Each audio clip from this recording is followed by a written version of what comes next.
Hello. And that's the reason why Fern Gully is the best movie ever made. Not stupid at all.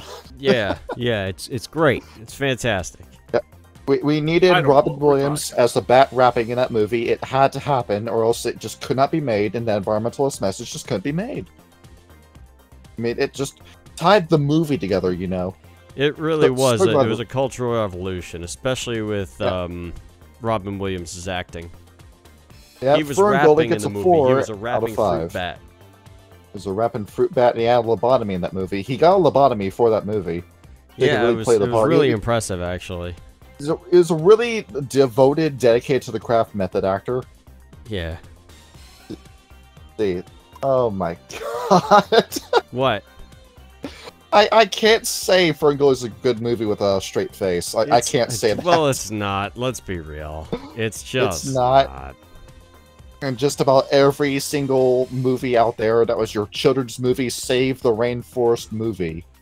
Why can't we get an episode like South Park did, where he's talking about how much the Amazon rainforest sucks? And just, nobody should ever live here, you know? And you look around the Amazon rainforest and everything is trying to kill you all the time. That's why we're cutting. That's why we're cutting it down, because we don't need all the trees. We don't need all the things that live there. We need farms and we need mines. That's what we need. You need blood oil, blood wood. I mean, you got all these jaguars and crocodiles and plants and even the monkeys trying to kill you. It'll just be better if nobody ever had to interact with this place. So it seems. Yeah. You remember when Jair Bolsonaro was president of Brazil, and the Amazon rainforest is on fire, and the dude literally says, like, no exaggeration, I'm not paraphrasing, that's okay, we can all breathe a little less. That's dude says good that. fucking Straight lord. I mean, Lula stinks, but I'd rather have him in office than Bolsonaro. Yeah, he sounds like a fucking idiot. I'll even live in this country, and I take comfort in that. Yeah, no, that's ridiculous. Good lord. Right, oh, so just breathe, you will be fine. No, the Amazon rainforest supplies 30% of the world's oxygen. You gotta love it. Even though it's a terrible place where nobody should live, it needs to be left alone the way it is. Yeah. That is a massive, you know, natural place that needs to be left the fuck alone. Ryan, why is everyone trying to pollute this place? It's got cool shit in it. Yeah. They want chuff. And everyone here is mean, and they deserve what's coming to them. They want the resources. They're greedy. You got to talk about the meanest, nastiest cats in all of Werewolf, the Balam. Yes. And we got to see how violent they are in the Ridge Across New York game. I mean, he was quite useful, even though he didn't get to do all that much. Go ahead, shoot that grenade launcher in the sewer. It won't set off a massive chain reaction explosion. I love the schizo cat. I can't help it. That's a character that we've been using him since, what, 2017, and something he's been under like many that. different names. Yes, he has. Like, a little bit of background on Chichi Tescadal. He started out as a Star Fox character. We in our cringe years of high school decided to make a whole fanfic about that, and that was a character involved. Me and John wrote quite literally 2 seasons of a Papatoon Rebellion show. Yep.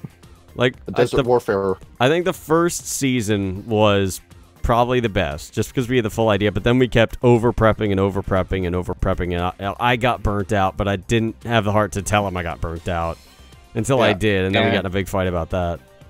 See, well, it wasn't that, it was other circumstances. Yeah, too. We had a lot of shit going on at that time, but that's just a little bit of Kyle and Johnny lore right there. But today, good. To put into perspective as to how long we've known each other. Yeah, but like quite literally, I remember when I met him, Irelf, the first time. I met him in his hometown. We went out for a beer because I was on my way home from going to college in Florida. I stopped by him and like we sat down, we were having a beer. Bartender walks up and she's like, "You guys must be really good friends. You're talking like you've known each other forever." And like, we've known each other 10 years, but this is the first time we've seen each other in real life. I remember that. That was funny as shit. And then, yeah, that cognac, that was disgusting. It was disgusting. So we started pouring shots of it in a Dr. Pepper you had down in the fridge, and that made it better. We poured the Dr. Pepper into the cognac bottle. That's what we did. Yes, we eventually just wound up doing that, and that made it tolerable. And we just drank and played video games till like 2 in the morning, and I fell asleep at the couch. Yep. And happy memories and terrible memories. You get to make those in the Amazon rainforest. Yes, you do. With today's episode, we're going to talk about yet another module. We are talking about Rage Across the Amazon. And why you should pollute this place.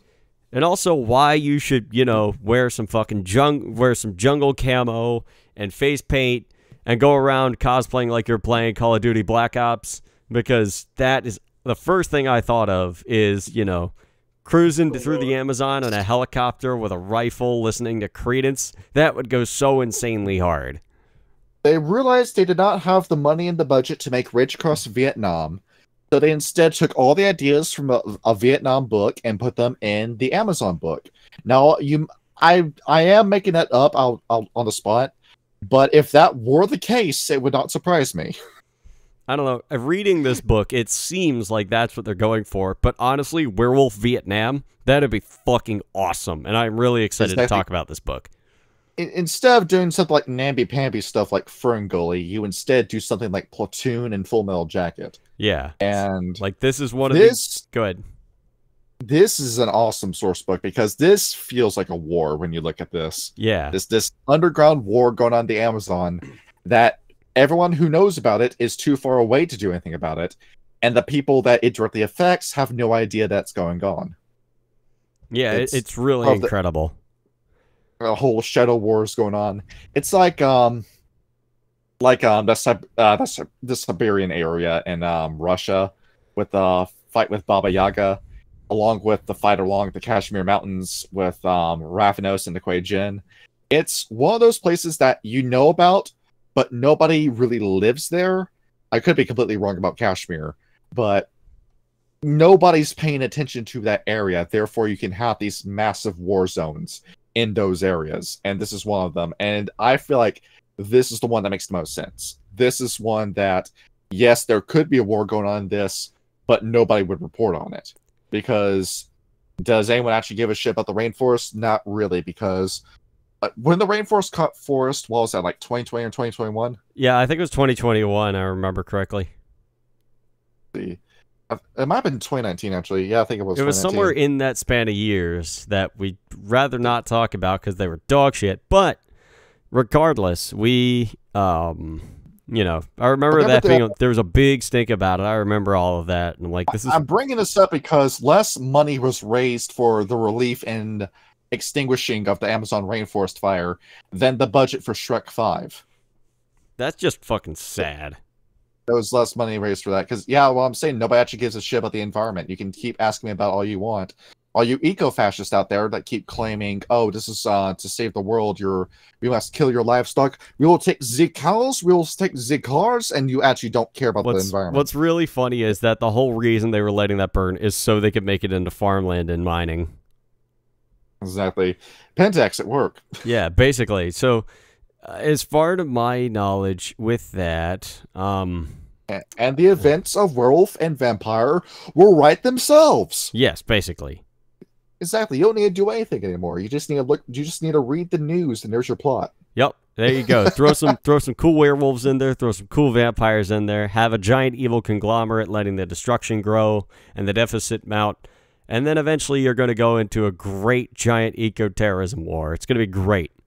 Me watching the paper straw melting in my soda. Today's drink of the day is a cranberry grape wine. I don't know where this is from.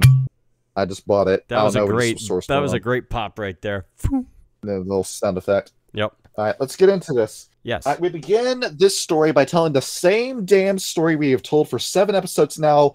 What can you tell me about the Pure Lands? Because I'm sick of talking about it. So basically what happened was millennia ago, long before anything had ever populated the Pure Lands. The three tribes, well, actually, three tribes, the Croatan, the Wendigo, and the Uktena, decided, hey, Russia's cold and shit, and it kind of fucking sucks to live here, and the Silverfags are assholes. We're going to get the hell out of here. So, in the Great Ice Age, a land bridge formed between what was to be the Americas and Russia. And those three tribes were guided by their ancestral totems, as well as the Mother Gaia herself, with a prophecy given to the Croatan about their inevitable demise. So they all cross over the icy land bridge, many of which fight and die the Banes that are attempting to cross into the Pure Lands on the way.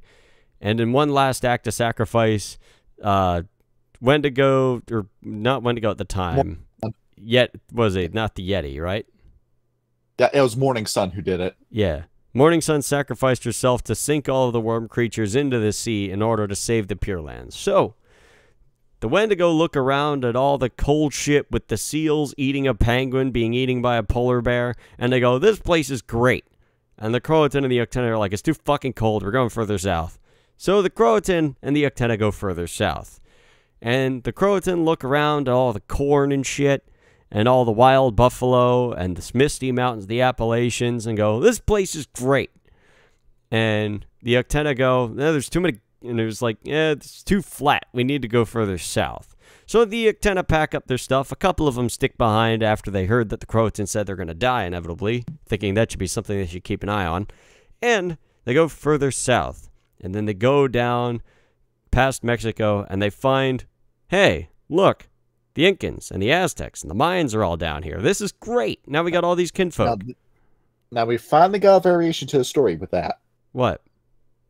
As to who the Olmecs and the Incans were, they were the Balam, the Were-Jaguar, the deadliest big cat in the world. I know the tiger is stronger, I know the lion is kind of sort of smarter, but in terms of the competition, what the Jaguar is going up against, the Jaguar hunts sea predators, river predators, like the crocodile, and will win fights against that. Yeah, they're mean SOBs. Yeah, along with that, super silent and seemingly like genius cats, genius predators. If you're looking for an apex predator, it's the Jaguar. Yep. And you also have the Macaulay, the alligators. The now deceased fifth stream of Macaulay, because this book gives an implication. There were 4 streams of Macaulay when we read about them in the Macaulay episode. But it said in that book that we're reading that none of those were native to South America, meaning that there was a 5th stream that died out. This is that 5th stream.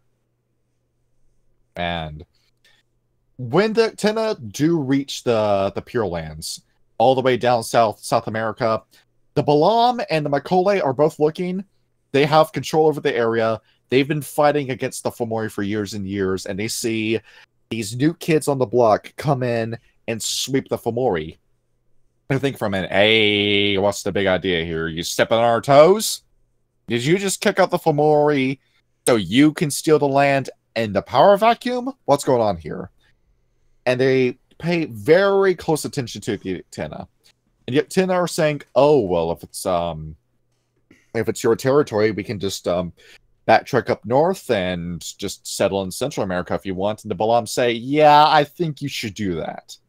So the Uktena pack up and start heading north again, but then think, hold on a minute. That rainforest was really cool. We gotta go back there. They send a few guys back there that would become known as the Amazonian Uktena. They travel all the way down and spend years and years trying to win over the Balam. They eventually do so. The Balam come to a conclusion that 2 out of 3 werewolves are decent people. So, as to further drive the point home, the Uktena down there start taking Balam and Macaulay totems as a sign of good faith. And that seals the deal. Now you've got not really the 3 amigos, but more like the 3 empires who are all choosing to rule alongside each other. And thanks to that, the Uktena helped create the Aztecs and the Mayan Empire, as we know them today. Dead. We don't have a Mayan Empire today. No, we don't. They sacrificed 20 people to a god I can't pronounce to try and stop a cannonball from killing them. Huitzilopochtli. Glad you can say that. And I've been looking a whole bunch into this because Aztec myth, this is legitimately interesting to me. I really like reading this because this has got an awesome story. You know, the whole Cambion Immaculate Conception thing? These guys had that kind of myth, but it was twins. Woman goes to a talking head in Xibalba, the realm of many doors, and she gets spat on by this talking head. It impregnates her, and she gives birth to twins, Xibalanque and Hunahpu, who are the coolest characters you will ever read about. These guys go head-to-head against gods and win.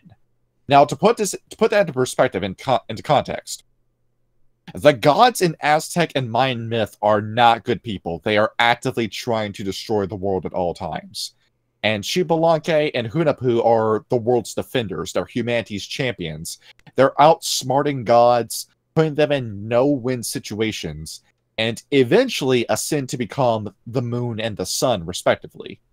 And then years go by, and Huitzilopochtli rises up and takes the torch, and he fights in their stead, in their memory. And the thing is, Huitzilopochtli is fighting this entire war by himself, and he needs your power and your spirit energy to do so. How do you do that?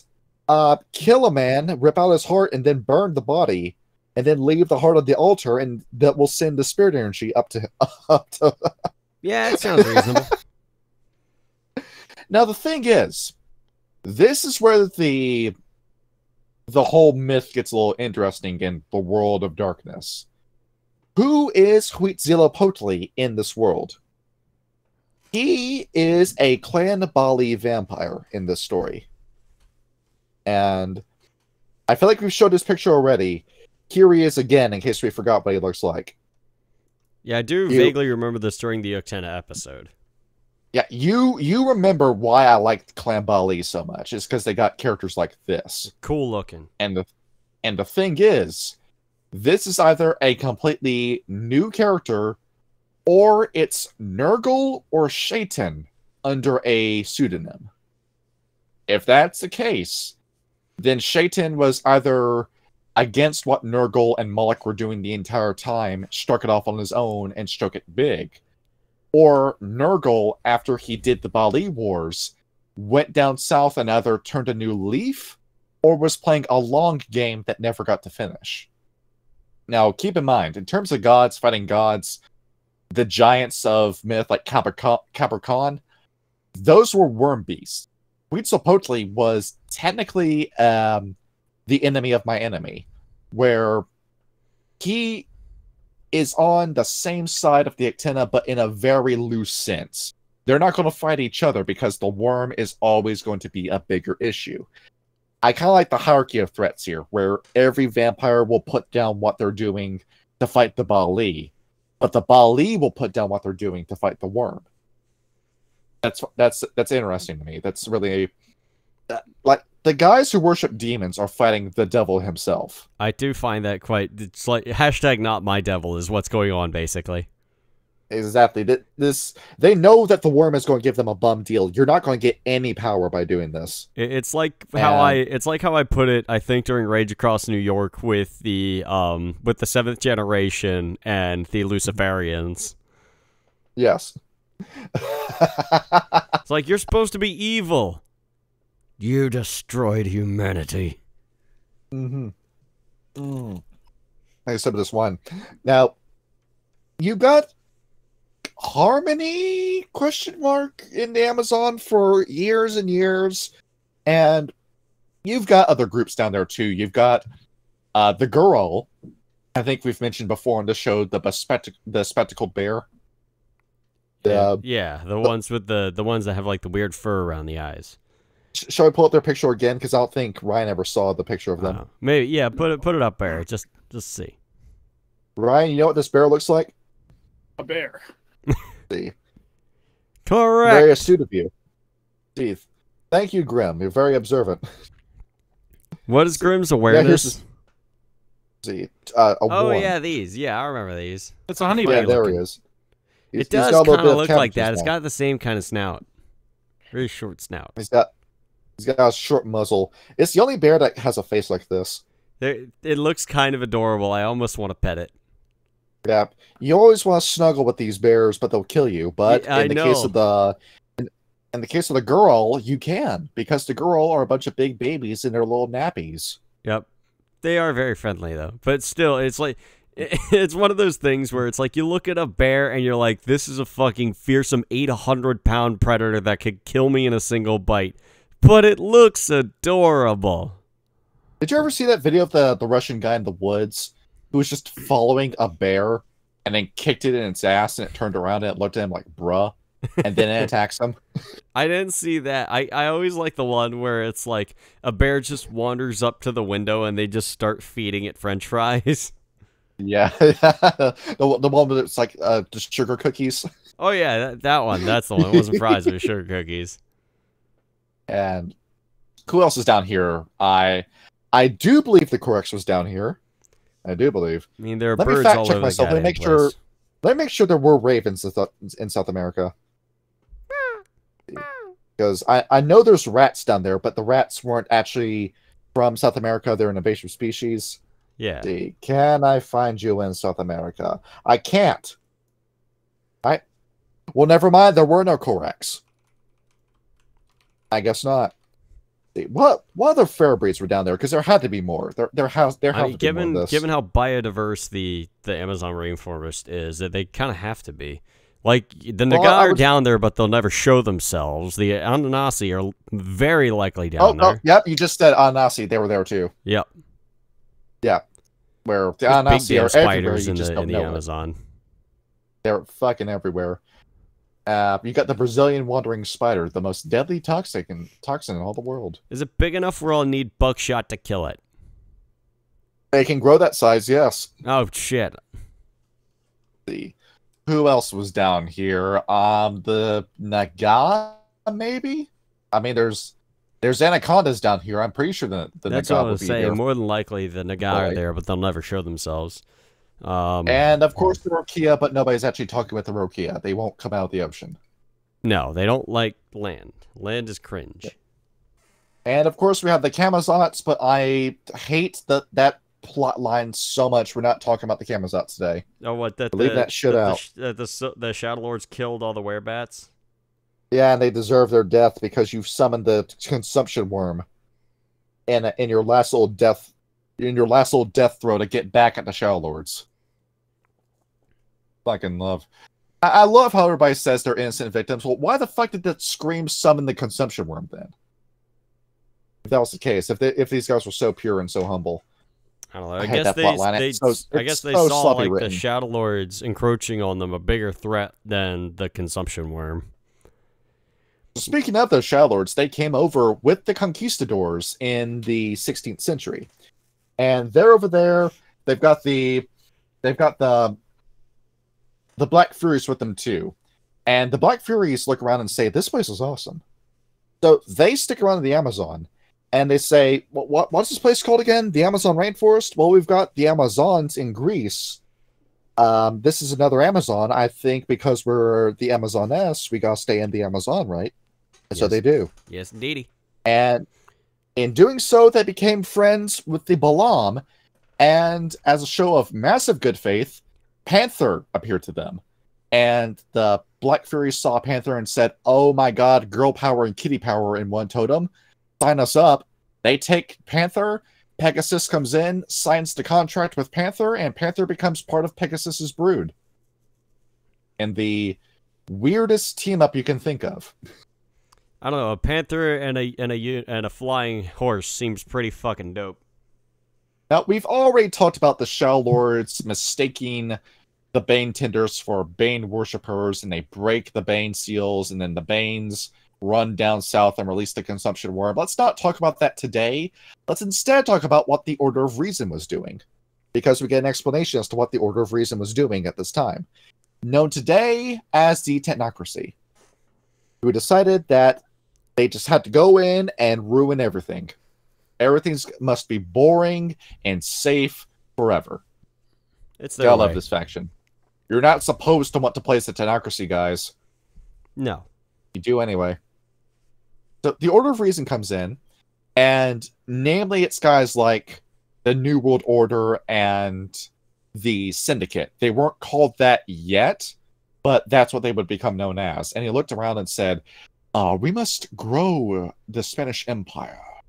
We must have territory here, and we have all the money we can get from here.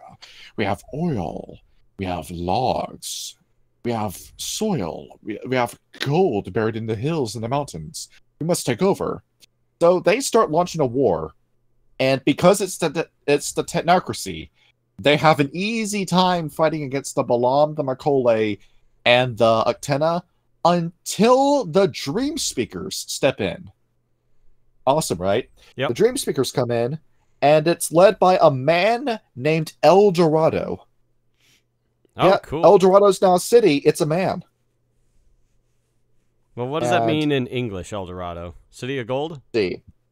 Yeah, yes, the City of Gold will just say that. And we'll say, like, for what he looks like, just imagine, like, Chief Tannabok from Road to El Dorado. That's what he looked like. Oh, okay. Or at least that's what I imagined. That's at least what I imagine he looks like. A rather large man. With a smoking hot daughter who gave you your first sexual awakening when you watched that movie. Yeah. I don't know about that. Both is good. And he comes out and he's got a city of gold fueling his powers. This guy is incredible. He's got his Dream Speaker coterie with him, and they start pushing back the Technocracy. And the Uktena realize, oh my god, we thought you were cool before. You're now awesome. That's why the Uktena are so close with the Dream Speakers. It's because of El Dorado. And the Technocracy thinks, we've got a problem. Now, paradox. El Dorado and his men aren't suffering from paradox, because they're casting their spells in the company of shape changers, Nuninhi, and kinfolk that are familiar with the concept of magic and believe that the heart sacrifices are doing something. We're casting spells next to Spanish conquistadors who we have trained to believe that magic isn't real, and we may have shot ourselves in the foot with this one. And they think and think, and I don't know if this was intentional or not, but it got the job done. In a battle that took place in El Dorado's Golden City, one of the mages cast a spell so big and powerful in front of people who didn't believe in consensus, it caused a paradox so nasty, it just removed the city from existence. Holy shit. Yeah, that's what paradox does. That doesn't mess around. If Freya Sanders cast any of her spells in public, there would have been hell to pay for her doing that. Oh, yeah. Oof. That's why that setting was so apocalyptic. Yeah. We wouldn't have had a Grim either. We wouldn't have had Tyler either. And Your toe would have been a little rough. Yeah, you want to do a TPK, it's super easy to pull off in Meiji Ascension. And, well, El Dorado's gone, but not really. He's in the Umbra in his own little pocket dimension with no path in or out of the city. The city's still there, it still exists, but stuck in the spirit world. You can visit El Dorado in your sleep, but you can't go there by choice. It's kind of like random because, you know, of how dreaming works. Now, with Dream Speaker magic, you can kind of get easy access to it. You can spend some time there, but El Dorado and his men and whoever was fighting alongside of him are just stuck there. And the only way they're going to get out is if you get a Demon the Fallen Demon with the lore of paths to create a bridge between El Dorado and the real world. But let's be realistic, that's not going to happen. Probably not. I mean, we had the Bali down there. That would have happened if that was the case. Now, as for the Bali themselves, after the Dream Speakers got removed from the battle, the Technocracy called in reinforcements and made very quick and easy work out of the Bali. They were the first target. And Huitzilopochtli faced final death. Possibly Nurgle or Shaitan, if Huitzilopochtli was one of those two. And his right-hand man, Tezcatlipoca, died alongside him. Do not cry for Tezcatlipoca, he became a totem. And consequently, colonization happens. The Tena and the Balam and the Makole lose their land. And we know how the story goes from here. The consumption worm comes out, the Croatan die, the consumption worm is removed from the fight, and now we have South America as we know it today. Yeah.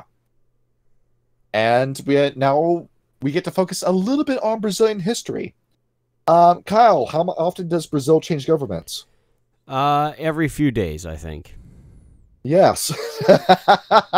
I honestly don't know. I'm just guessing. No, you actually are on the money with this one, because looking at the country from 1964 onward, I think that's the same year they had this big military coup where the military hated the president, overthrew him, and forced the entire country into a dictatorship that lasted until 1984. Right. And ever since then, it seems like every time they have an election, the country goes through a soft reset in terms of economics and policy and everything. And of course, you would know this. You play Civilization 6. Oh, yeah, absolutely. Yeah, why can you tell me about Brazil from that game? So, Brazil, I mean, Brazil is, as you know, of course, started out as a Portuguese colony. And, of course, the Portuguese, in the wake of the Inquisition, colonized the land, used, the natives as slave labor, issues that still are prevalent throughout Brazil today. Let me think about what else goes on in Brazil. I took a class, I took like an accounting class where my teacher was from Brazil. I should know this shit. But, basically it was just many different changes in government through that time. It's like they were a part of the Portuguese Empire and then broke away from the empire sometime, I think, in the 1800s. Started a republic and then had a tyrant and then overthrew that tyrant and had another republic. And now is one of the largest I think now is the largest economy in South America. It is. And it only makes sense, right? They've got so much territory to their name. They also have massive reserves of both petroleum and iron ore. Yeah. Put that shirt up on the screen. Put it up. Why? It's a Smiling Friends episode. They went to Brazil. Oh, yeah, that's right. Yeah. Didn't that whole episode just be like them in the airport because they forgot to book a room? Yeah, they decided they wanted to do the same thing Seinfeld does, where we want to see if we can do an entire episode in just one scene. That's funny. And I think it worked for them, though. It did, with how casual the dialogue is. And now with Brazil today, it's not the Kremlin-ridden shithole that Hollywood movies would make you think. Now, there is some nasty-ass crime there. I mean, we have a Brazilian in the server, and I think he was talking with the guy before about just how heavily armed the Brazilian police force is. Oh, yeah, they're basically a small military company. Yeah, they're armed to the teeth. You go in, they don't fuck around. They're dropping in from helicopters, fully automatic guns, helmets, body armor, all this fun stuff. Yeah. Yeah, I imagine they make for great conversation, too, if you see that much fucked up shit on an everyday basis. I mean, yeah, but at the same time, it's probably terrifying to witness. Like, evidently, there's a large disparity between, there's a large disparity between the wealthy and the poor in Brazil. More so than a lot of other countries. Why are you talking about America for? Shut up. But no, not just Brazil and America; it's everywhere. Yeah, that's true. From the 80s onward, Pentex looked over at Brazil and said, "Hey, there's money to be made here. Uh-oh, you're doing the same thing that the Technocracy did." And of course, the technocrats know about Pentex and are perfectly okay with them doing whatever they do. So the technocrats say, "Sure, come into the Amazon. There's money to be made here."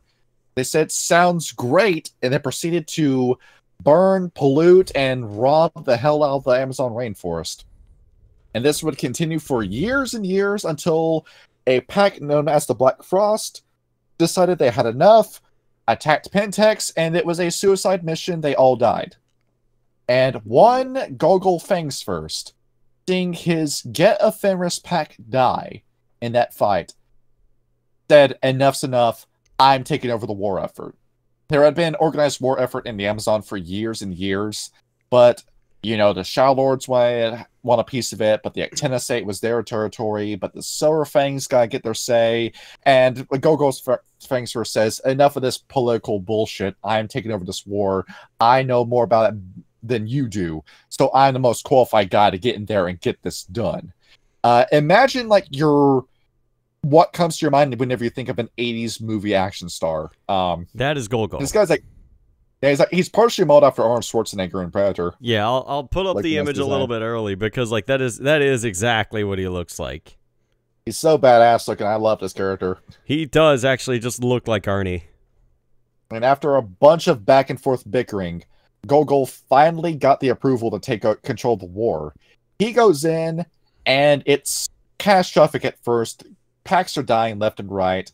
So he says, okay, we're going to create something called the Warg system, where instead of being one pack at a time, we're going to take 3 packs and combine them into these big damn packs called Wargs. And they're going to have 3 different squad leaders. They're going to go in, and the war's going to be slower, but more successful if we do this. And it turns out, yes, if you want to win this war against Pentex, who have mutants and guerrilla warfare and all these weapons that break the Geneva Convention, you need to fight a little dirty. Oh, yeah. So, he quite literally, he built cores, is what he did. He built Garrow cores. He did. And you want to be made a man. This guy will turn you into a man. This guy will put hair on your chest. Absolutely. This guy he is such a badass character. He survives the events of Apocalypse, dude. Does he actually? The initial events of Werewolf the Apocalypse, he survives the start of that book. And his survival from that point forward is up to the storyteller. Jesus Christ. This guy is fantastic. And there is a reason why that is, though. And I'll interrupt you for a little bit because this is incredibly important. He has a 6th level Arun gift. He is a rank 6 Get Ephemeris. He's that badass. Yes.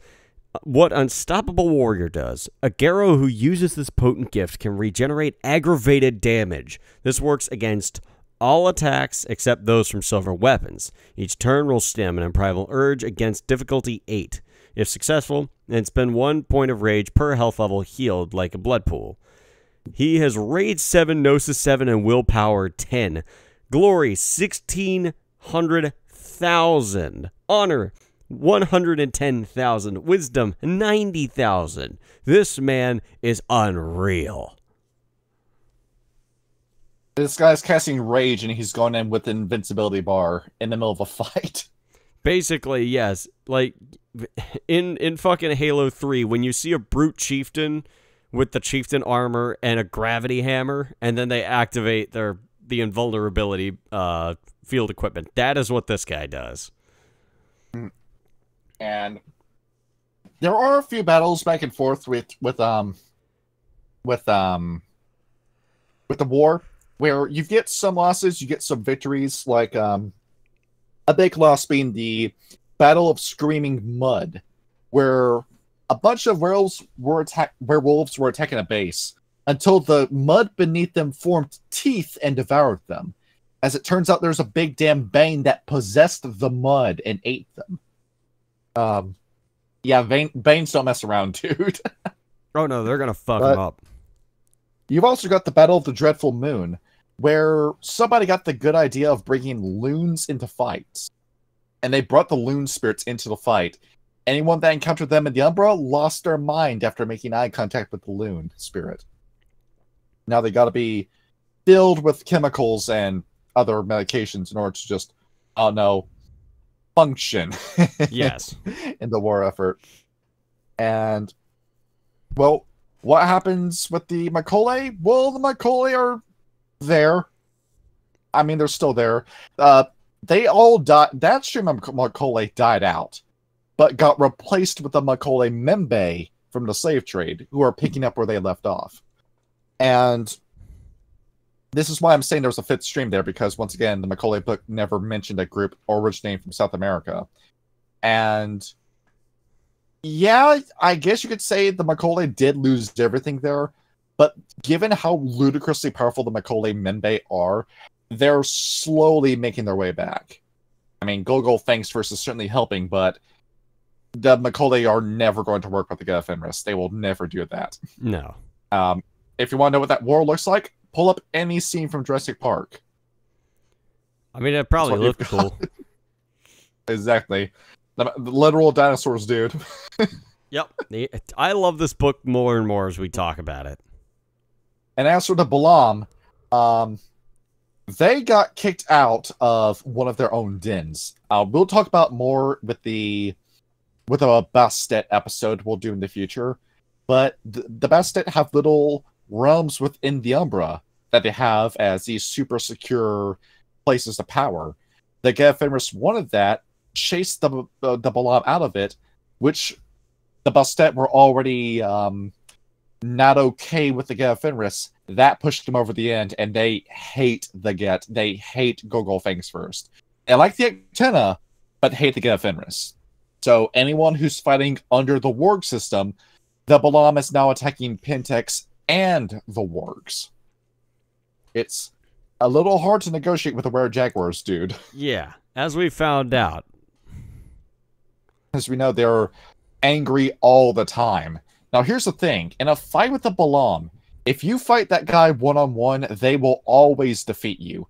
Grim, from our New York game, would not be able to fight Chichi Atascadal and win. That's a fight that he would lose. You would lose that fight.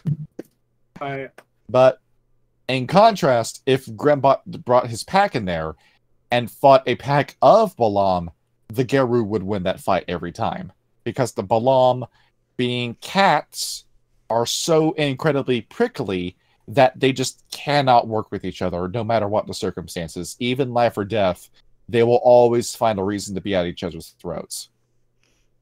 Got too much rage in you, dude. Yep. Quite literally, the rage was a tool of the worm. And now you've got the Umbra as this complete shithole in the Amazon, where you've got realms in the Amazon that are just constantly on fire, or realms that are covered in this toxic black smoke that will kill you if you step in it, or other nightmare monstrosities where, I don't know, given how corrupted the place has become, there's tons of stuff waiting to kill you in the Amazon rainforest already, but in the Umbra it's even worse. And how bad has the war gotten? Gogol Things First is now accepting child soldiers. He's accepting applications for them. Good fucking lord. So if you're a prepubescent child who wants to grow up early, guess what? Here's your gun. Go become a hero, kid. Hey, ends the road. We got a job for you. Exactly. She was too busy in Nineveh, but more than likely, if she was Octina, she probably would have been involved in that. Oh, definitely. Yeah, absolutely. Yeah, given the story I sent you, but let's not get too ahead of ourselves. Mm-hmm. And now we get to talk about what these places look like. Ryan, I gave you a list of the cairns. Yes. Let's go over it. All right. So we're going to start off with the Hollow Heart Cairn. This forest is... sorry, not this forest. This cairn is located... Put the picture of the guy with the guns up on screen while he's talking about this. Oh, yeah, Pew, pew, that picture goes hard. Yes. All right, so I took notes for all this, so I'm just going to read what I wrote. Yes. A forest clearing north of an Amazon river in Brazil. It's a level 4 cairn with the type Awareness. It is the headquarters of the North Ward, and it is open to all Amazonian gear. Totem is the tree frog. This cairn is cared for and controlled by the War Council. It has moon bridges connecting from all around the world. It's constantly attacked by Pentex, though they have been unsuccessful. It's hard to find, and those who do not have, those who do have to make a perception and awareness difficulty 9. This site also has a Rite of the Shrouded Glen. Moving on to the What was The that? right to the shrouded grin made this place is a little hard to find, methinks. Oh yeah. Don't know about you before you step anywhere close to them, but if you want to find them, ain't happening. Now, this place is near the Rio Negro. Where would that be? Somewhere in Brazil. Somewhere in Brazil. I can point out where that is. That is the northmost river running from Brazil into Colombia. Just so you know. And Okay. the next Karen you were saying? I have thrown him completely off his mojo. No, it's not you. It's my breathing started acting up for some reason. He's got the sleep apnea. I don't know. Something I should probably get tested. But up next is the Sky River Cairn. It's located near the Purus River. It's a level 3 cairn with the type being war. It's also the headquarters of the South Ward. It is located near I didn't finish that. Where is it? Dimension Moment, where is it? I didn't finish that sentence. What the fuck, Ryan? What was it? Sky River? Hey, you're finally awake. Basically, yes. It is located beside the Purus River, found south of the Amazon. I don't know why. It is once again open to all Amazonian guru. Is there anything else to that? No. All Amazonian guru. The totem is Howler Monkey. Once the rite of the cairn opening is done, the pack or a pack can add all 3 points of the cairn rating to one dice pool of a fighting ability. It gave out some examples like firearm. See if I can find it again. Brawl, melee, firearms, archery, or Kalindo. Yeah, the Stargazer martial art. Yeah. For one scene. It will last for one scene, but can be saved until the pack needs it. So each individual person of the pack can save it for when they really need it. Everyone in that pack will get the 3 dice, additional dice. To walk around with this big damn trump card. Howler Monkey constantly searches for danger. If it spots any danger, he screeches a warning that only Yaru can understand.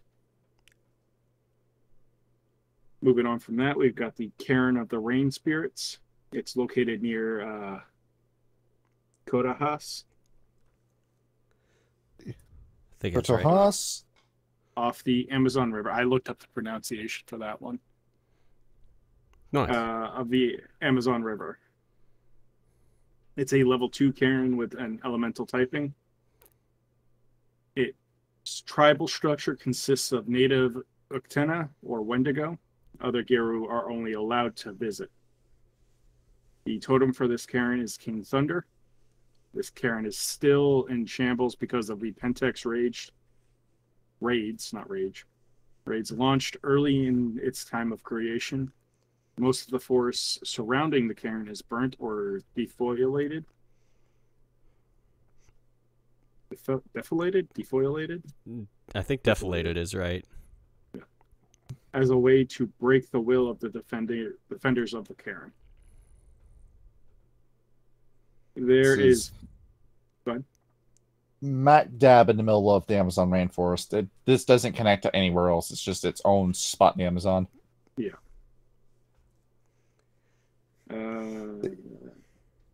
There is very few Uktena natives left, so they are left to rely on outsider Geru to defend the cairn. King Thunder is a local spirit who commands many elemental spirits. He can release devastating storms on enemy encampments. I skipped out on a lot of information on that, so if you have anything you want to add. Now you say King Thunder. I got a feeling that there might be a certain grandfather by another name.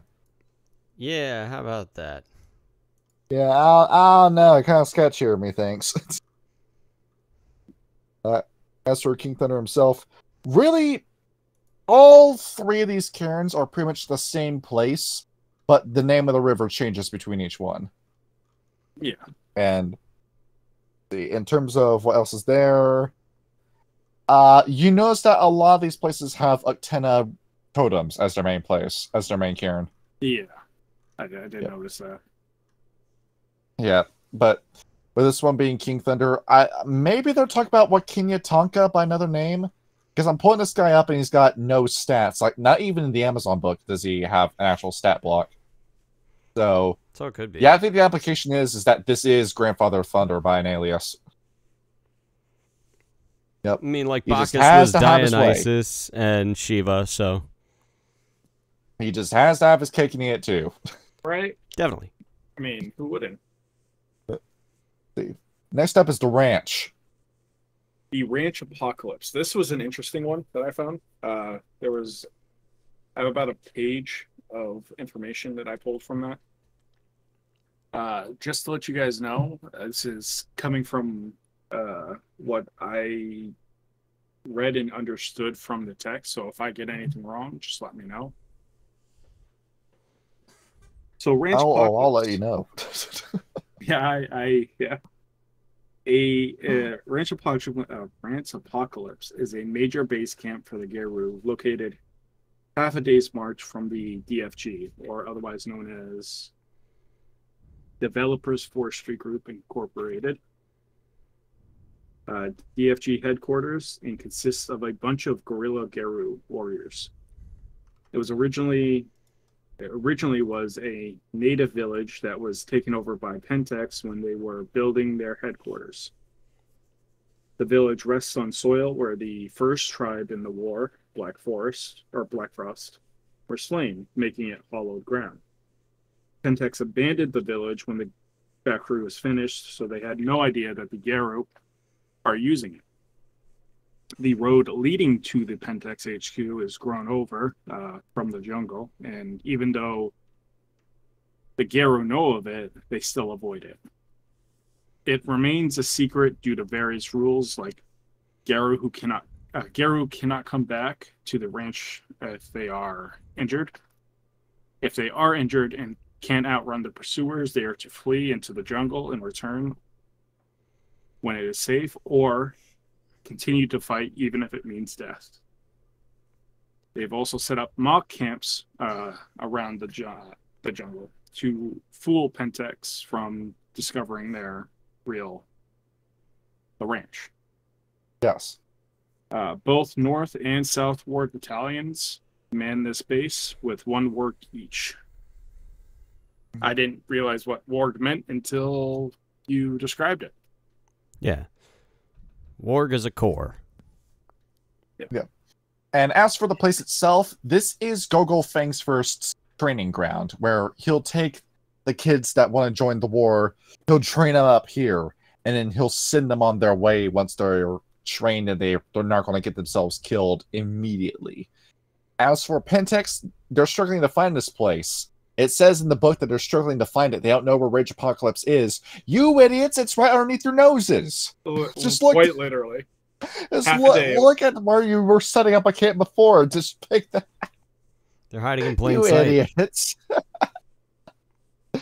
We're scared of these guys. Hey, what about that village we abandoned? No, it can't be that. Couldn't possibly be. No, who said that? He's fired. Basically. It's a stupid idea. It's that one meme where they throw the guy out the window. Oh yeah, where it's like, okay, we need Where's to find Ranch Apocalypse? We need to find Ranch Apocalypse. Oh, it could be along the river. It might actually be hiding out in Rio de Janeiro. What if it's that old village that we left behind, and he just gets pitched out the window? Mash. Don't be so stupid. We wouldn't be that dumb. See, we are Pentex. We're the ones that are going to rule the world. We're so going to rule the universe and kill everybody. Definitely. I'm going to make that meme now. talk about Pentax. Let's talk about Pentax HQ while you're pulling up that meme. I'll get the picture while you're doing that. Yes. Oh, Pentex HQ. Oh yeah, the going Pentex to the ranch. There you Amazon headquarters. Bear with me. This is literally a page of writing, and the compound is also a page of writing. It is. I put some effort into this stuff this time. This is what happens when I'm not at work. Yeah, it's this one right here. So, Pentex Amazon headquarters is located in once proud and majestic woodlands filled with abundant life, but now it is a dark, silent area, quoting, fearing what it's become, unquote. The headquarters is hidden under the name DFG Inc., Developers Forestry Group. It covers 2 square miles and houses all industrial and military activities. The fortress is considered a monument to the evil of greed. The compound houses as many as 350 employees, including the 1st Battalion. Yeah, it's... all nightly rate. Oh, sorry. Go ahead. No, go ahead. I was gonna say it's kind of like the base on Pandora in the first Avatar movie. Yeah, it's almost like they might have gotten their idea from this book. Right? Probably. All nightly raids on Garu or were Jaguars, I'm assuming as well. Yes. Come from this building or this area. It's true. It is also constantly attacked by Garu and were-jaguars. You know, Pentex being Pentex fills the air with acrid smoke, the streams and the woodlands with toxic residue. They have become the greatest threat to the ecology of this land. The grounds were once a dem realm of a were-jaguar. I'm guessing you said it was Balam. Yes. That is our name, of course. Yes. She once fought. I have to go through and edit as I'm writing. She once fought to save her territory, but was overcome by bane spirits, not bone spirits. That would be a little disturbing. The Basset continue her fight against Pentex, as she is corrupted by bane spirits to the point where she's forgotten about Gaia and is solely focused on recovering her territory. They are hiding their military under the guise of eco-terrorists, being the Garu and were-jaguars, attacking them. And they have faked proof to the Brazilian government. Yeah. So that they exactly. are not looked up into too heavily. They bribed officials for a shoot-on-sight license against the eco-terrorists, and were given it. Exactly. Sounds like a job for the Glasswalkers to revoke that. Yeah, it sounds like somebody needs to hack into his systems to do some information warfare. Right. I had reading through this. They have made not a lot of smart decisions, given the fact that there's numerous ways they can just the Garu can mess up their operations. Like if they burn down a warehouse, one of the warehouses from, I'll get into it later, but the Manus Port. Why didn't Pentex do this? Is they stupid? They have all these bribes and stuff. It really is But that it can meme. be easily forgotten. My joke to you, yes. Right? Exactly. Not doing too much to impress me, Pentex. All right. We are moving on to the compound. Yes. The compound, there's a picture as well of the compound. Yes, there. Shall I send it to Kyle or shall you do it? I'll put it in history pages. Yep. Just toss her over here. There it is. There's a little shithole, by the way. Yep. Again, I only took out what I thought was important information. So if there's anything else that you want to bring in, probably not. It was a lot of um, like repeating factors as well. So I skipped a bunch of it as well. Got it. Let me get a If drink of water. I know some of these books tend to repeat themselves a little bit too often. By the way, you were saying? Sorry, I was grabbing. I didn't just drink throw of you water. off again, did I? No, he's getting the I. water. Yeah, I'll take a swig. it's All drying right. in my throat. The compound is surrounded by various security systems. They have motion sensors and what they call microwave sensors. I was going to make a joke, but I didn't write it down, which is a dumb thing. I'm sure I'll think of it later. Yeah, it was like someone waves at someone as that's a microwave, like a small wave. Oh. But These are microwaves. it's the attack of the microwaves, guys. But they do go into what the microwave sensor is, and it's pretty much like one of those light sensors that if you break it, it sends an alarm. Yes. They have patrols of armed guards roam round the clock within the fence area. There's according to the map, there's a 50-meter kill zone around the entire complex. Nothing you can't handle, right? Yeah. Within the fence tower, they built like towers that protrude from the ground about 60 feet to provide clear visibility for the guards to maintain surveillance of the surrounding woodlands. The compound holds storage, training, and maintenance facilities to serve as the troop and employment to serve the troops and employees. Sorry. That's a period. Yeah, that works. They have fast vehicles strapped with a 50 caliber machine gun or whatever getaway needs that they have.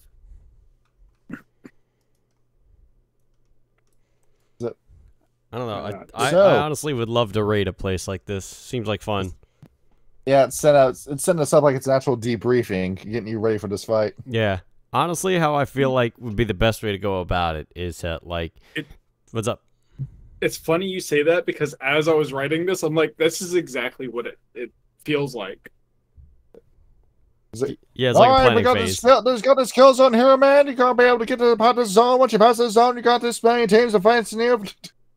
Yeah, so, I mean, what I think would be an optimal plan for this would be, like, you would have to intercept, like, a bunch of transports, like, delivering troops and supplies, and then pose as Pentex. So you just slip in through the middle and pretend to be doing what you're supposed to. At the same time, you get some people into the guard gate here, where they have the barracks. You plant explosives on the guard towers, get clear of that, cause some chaos and confusion over there. Meanwhile, the main force moves into the factory and starts destroying stuff there. Once chaos is being caused in two separate sections of the base, the troops are all boxed in, and therefore they're all distracted with the problems inside of the base. Garrow can come in through the main entrance here and here. And then they can just storm in at that point. This relies on being able to A, cause enough confusion with the guard towers in order to keep them boxed in, and B, take out the main factory, which is their main operation. Once you get those two, you're pretty much good to go. And you got to make sure you can get those gates open. Exactly. Well, be careful of Officer Barney's shack because there's a whole bunch of landmines and shit over there. Yeah, sounds like you shouldn't leave the plane up to Fiona, and you should probably get a Fenris behind this. I'm spitballing right here. All right. Stuff Fiona typically do. What's our Gav Fenris got in mind for this? Well, I would need to reread all this and figure out different plans of attacks. That have a plan and then a backup plan. Well, what I'm thinking is that also, if you get enough theurges out here, and if there are landmines out here, you could get the theurges to talk to the earth spirits and see if the Earth Spears can disarm the mines. Oh, Would yeah, you you're please not throw wrong. yourself on the mind for me? Talk to what was his name? King Thunder. There you go. He controls Yeah. a bunch of elements. King Thunder, if that is your real name. Right.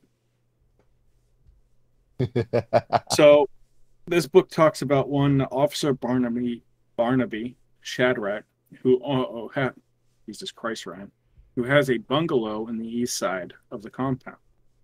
It is heavily guarded and where did I put guarded? It's heavily guarded and is surrounded by claymores and tripwires to prevent unauthorized entry. The actual factory is located at the center of the compound. It is also heavily guarded. The laboratories are kept near the southern side of the fence so that the toxic substances are ejected out behind the fence line. Housing and training areas are to the north of the compound. It has its own separate security systems because it houses the troops and employees, as well as vehicles and helicopters that they might use. The guard towers to the west provide additional support there as well. And then it tells me that I need to read this. Only Pentex employees are allowed to access any portion of the compound, with exception to Barnaby Shadrach's bungalow and selected areas of the factory. The Brazilian government has been bribed to look the other way and not to stick their noses in Pentex's business. The troop configuration includes the 1st Battalion, Alpha Company 1st, 2nd, and 3rd platoons, and Beta Company 1st and 2nd platoons. This compound is the source of disease that now infects the Amazon jungles. The sickness grows stronger with each passing day. Get rid of that. Lovely, right? Yeah, so taking Pentex on a don't play place fair. like this would be a one-way trip. Exactly. This is the end of Mass Effect 3, Mass Effect 2, where you gotta plan out, who can you afford losing in what situation. Yep. Don't expect to come out of this fight alive. No, but if you manage to pull it off, then your names will be sung throughout Garrow history for the ages, and the world will be saved. And the glory and all now will fall right into your lap. Yeah. You will have enough, stories right? and songs sung about you for ages. Yes. You are the new Hercules. You know what? I think we could do this. You think you can pull that one off? I don't know. All I know is that, I would fucking love to play this module already. See. Well, time to be a here's the cigar thing. chomping, gun toting badass. I'll be a goddamn sexual Tyrannosaurus. Glasswalker solution. Suggestion. Just declare exterminatus. Just nuke the place.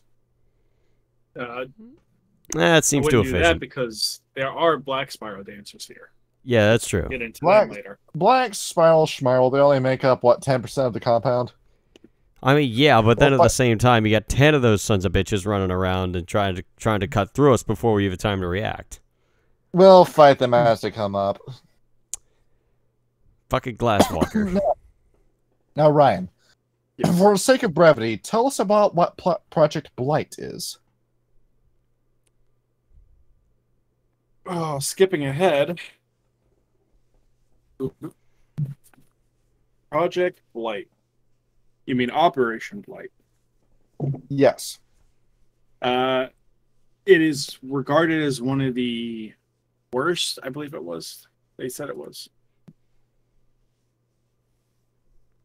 The worst? The worst of this week, The of worst course. what? Let's see. Give me 1 second.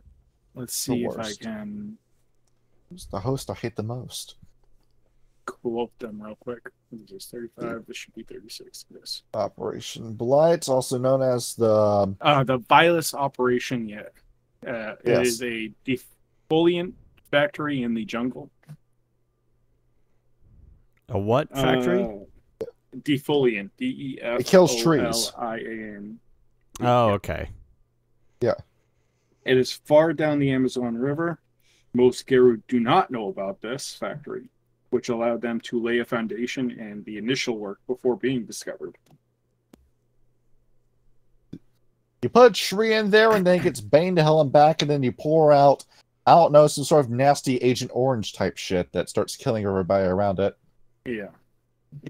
The Geru can't send people to attack due to the lack of support, as it is far from their supply lines. There have been a few attempts, but it's rare that they come back. The factory churns out more chemicals to lay waste to tracts of forests. The factory waste is then dumped into the river. Classic Pentex. You know, a good way to destroy an environment. Yeah, basically. Oh, yeah. They're just speed-running environmental degradation. Yeah. This operation is guarded by Delta Company's first and second platoons. And lastly, we have a hive to talk about. Yes. Hell's Hand Hive. It is located near Anama. This area used to hold 3 den realms. The BSD came and pushed them all out, destroying the Umbra and the Balam territory, making it their home. It is now barren of all life. It reeks of worm and its corruption. They are mainly underground, using tunnels that lead to several areas on the surface, though no light ever reaches inside. Flooding is an issue, drowning some of the Black Spiral dancers, but they always come back stronger for some reason. The only visible difference between this area and its surrounding forest is the blatant chemical desolation. And that's all I really got from that. You feel like being a Vietnam tunnel rat. Go after that. Now, I like that this is kind of themed after Plash's realm. To get into some Mayan and Aztec kind of stuff, that's the closest thing they had to an out-and-out Satan in their myths, where it was the Lord of the Dead who would come up and steal you away if you were just out in the woods wandering by yourself, or if you were a dead body that wasn't retrieved after war. He would drag you down into their version of hell and then force you to be his undead zombie. Yeah. Exactly. This is what you're getting with Hell's Hand Hive. I love it. Pentex does use them to... They do use them to do some burrowing down by the mining facility. Yeah. As well. Looking for oil. Yep. Where they're looking for silver, mainly. Yep. There's a lot of silver in You Brazil. ain't gonna find silver in the Amazon. This is the world of darkness. It's so hard to come across here. It does mention that it's rare, but the stuff that they do find gets smuggled to their main corporate headquarters and is turned into silver bullets. Gotta love it. You're wasting your money. You're spending more money in this operation than you're getting back. I mean, they don't care. Like you said, the worm operates on a budget deficit. Yeah. The Geru either don't know or don't care, so they're free to do whatever they want up there. Yeah, oil schmoil. I feel like the Garo are kind of dropping the ball on this one. Like, there's so much that could be done. I mean, to be fair, Pentex is fighting vicious in this one. Yeah, it's almost like you need to bend the knee and kiss the ring of the Fenris already. Yeah, they've got so many platoons guarding so many different things. It's like the Geru versus an army. Yeah, they really want to pollute this place, don't they? Yeah, they really do. They're doing a damn good job of it.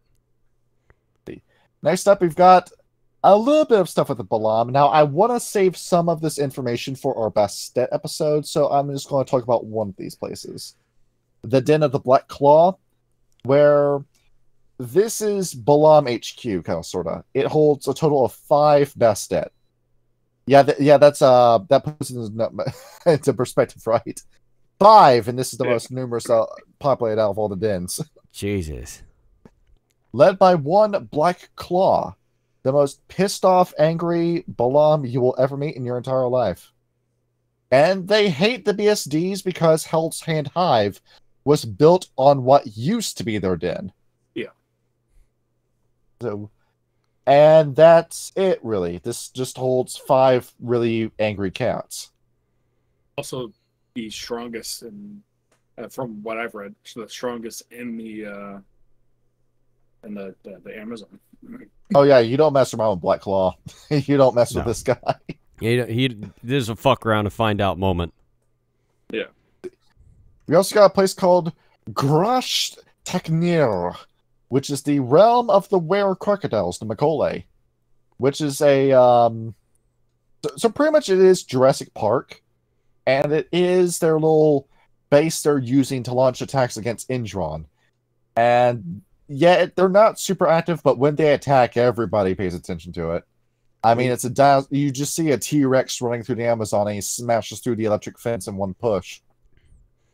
Wow, it's almost like we really need to make friends with the Macaulay again.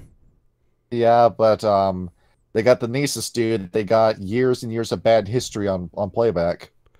Well, yeah, but, you know, if you don't set that aside and go with initial gut instinct, well, guess what? You're all gonna fucking die again. And there's a whole section in here.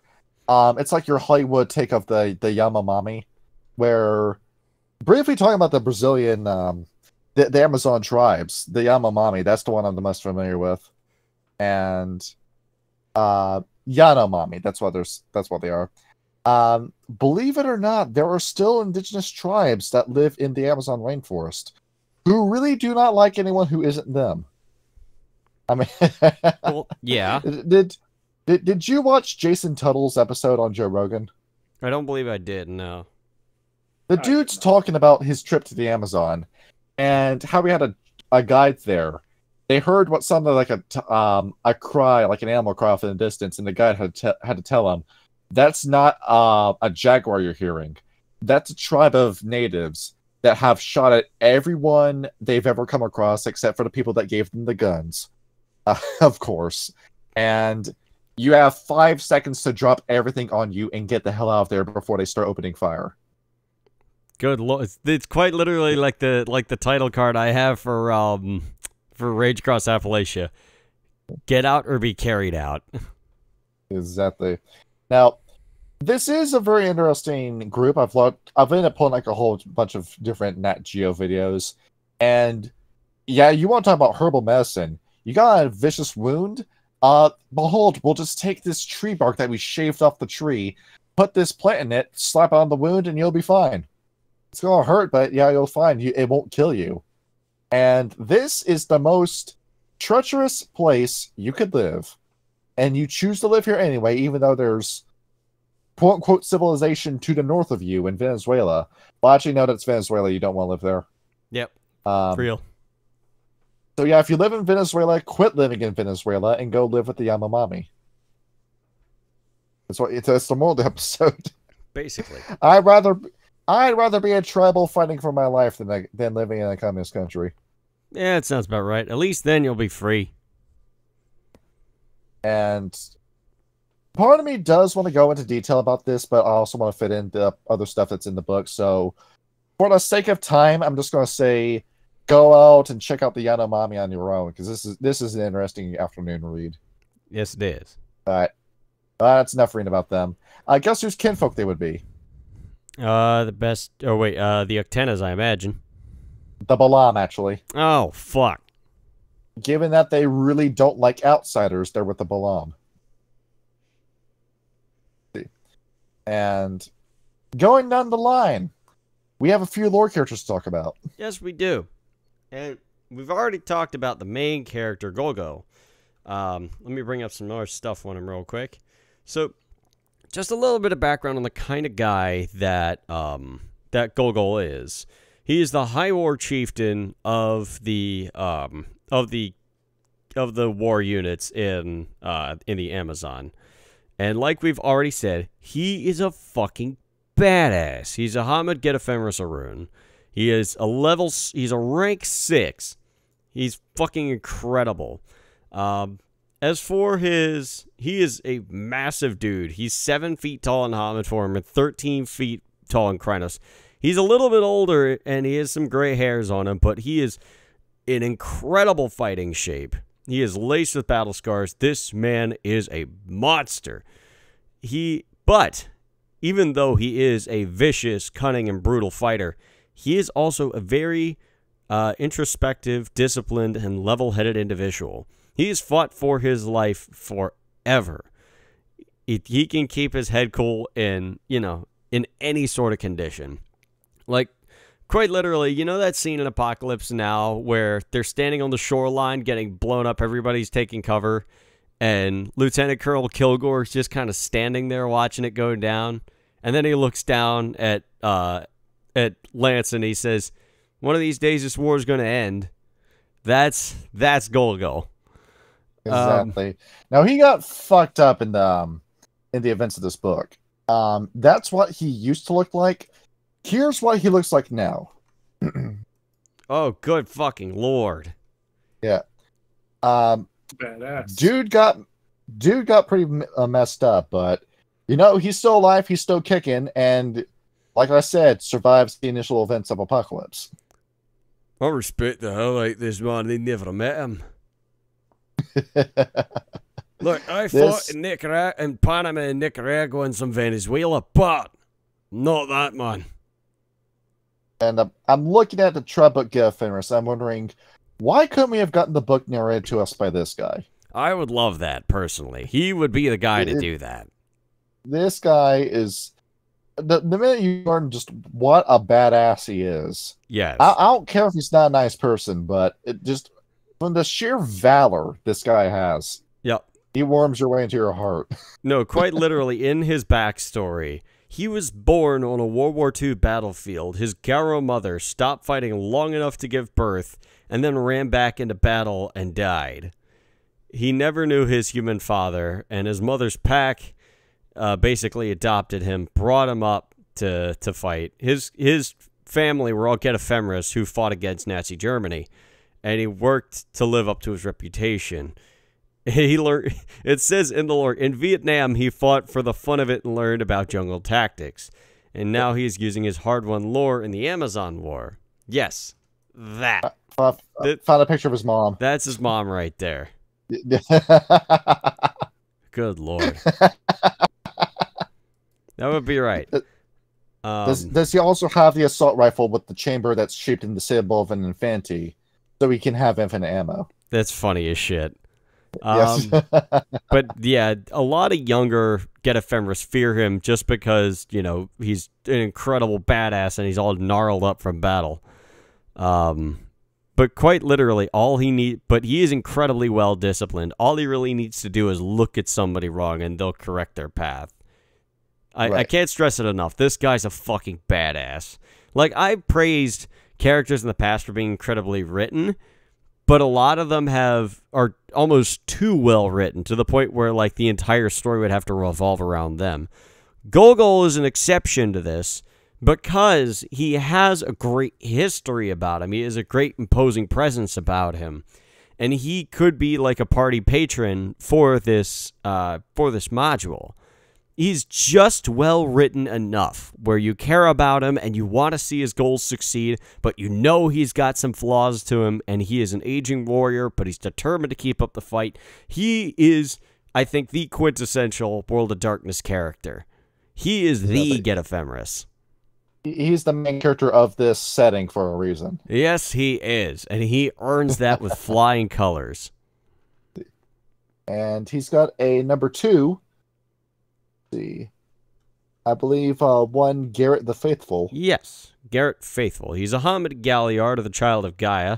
Little bit of odd thing about that. He is a rank 5 Child of Gaia, also very powerful in his own right. He's a very handsome man, very mildly figured, 6'3", 160 pounds, very lean, in his early 40s, but he's very well aged. He is the polar fucking opposite to Golgol. He is fair, he is generous, but he is decisive in punishing to dishonor. He doesn't like the war, but he understands it's necessary. He's one of the eldest children of Gaia in the Amazon, and he believes that his duty here is to ensure the superior Gaian fighting ideal. Garo need honor and mercy and fairness, but he is at odds with many of the other council members, and he's a devout follower of the Code of Gaia. miraculous events have sort of occurred around him. He's a bit of a Jesus figure, just because like he has the ability to just like be around when miracles happen. Some people believe that he's blessed by Gaia herself, and some have pledged to follow his very chivalric code, and they call themselves Gaia's Hand. Most of them are Get Ephemeris Shadowlords, or actually Get Ephemeris Shadowlords and Red Talons call them fools, but the packs who are a part of the Gaia's Hand have displayed amazing amounts of luck, and the council can't help but admit, but, you know, maybe Gaia's trying to tell them that this guy's the real deal. This is how you know hell's frozen over. The Get Ephemeris and the Children of Gaia working together in an operation.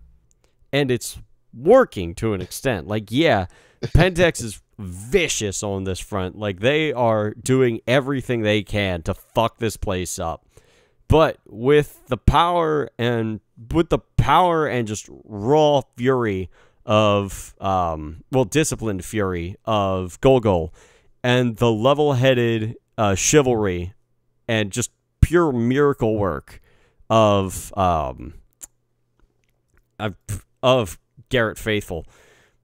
Yes. You could tell the Garrow are bringing their heavy hitters. They need to pull no punches. Exactly. I really do like these characters because you can see this war movie forming in your mind when you read this book. That you know exactly what this looks like. It's such a well-made picture. Looking through Rage Across the Amazon.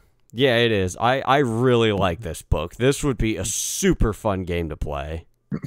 Now, from this point on, just pick whatever characters you want, like 3 of them. Yeah. And I was initially going to do Bregan, but I've already gushed enough about your lighthearted Fianna characters, because I am one.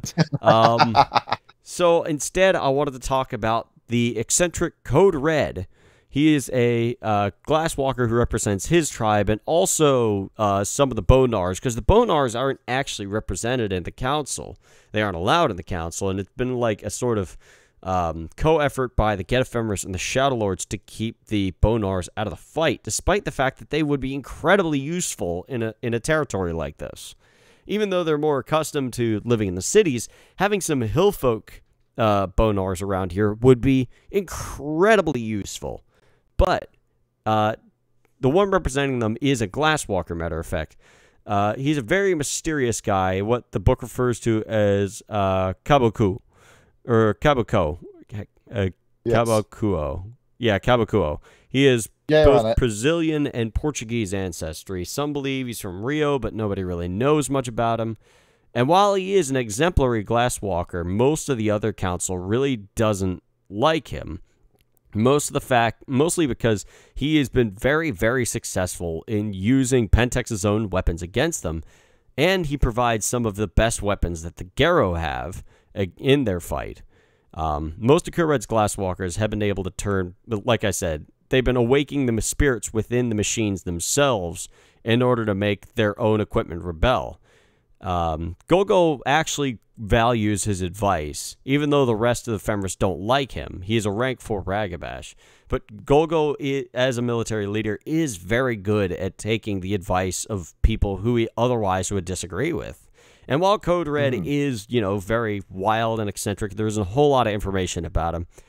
He is a very necessary part of this fight. You need somebody who can understand the mind of the enemy, and that would be Code Red.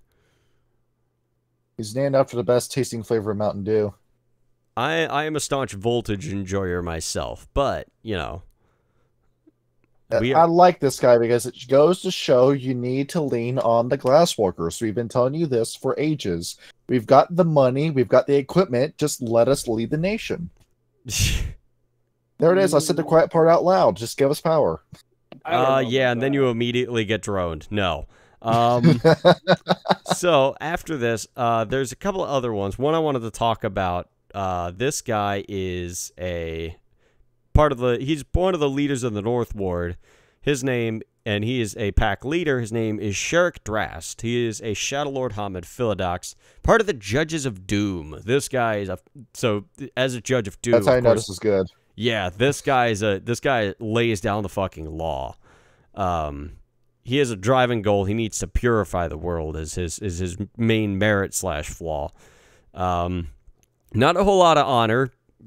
Shadow Lord, what do you expect? To be expected. The interesting part about this is that he actually is directly opposed to Gogol.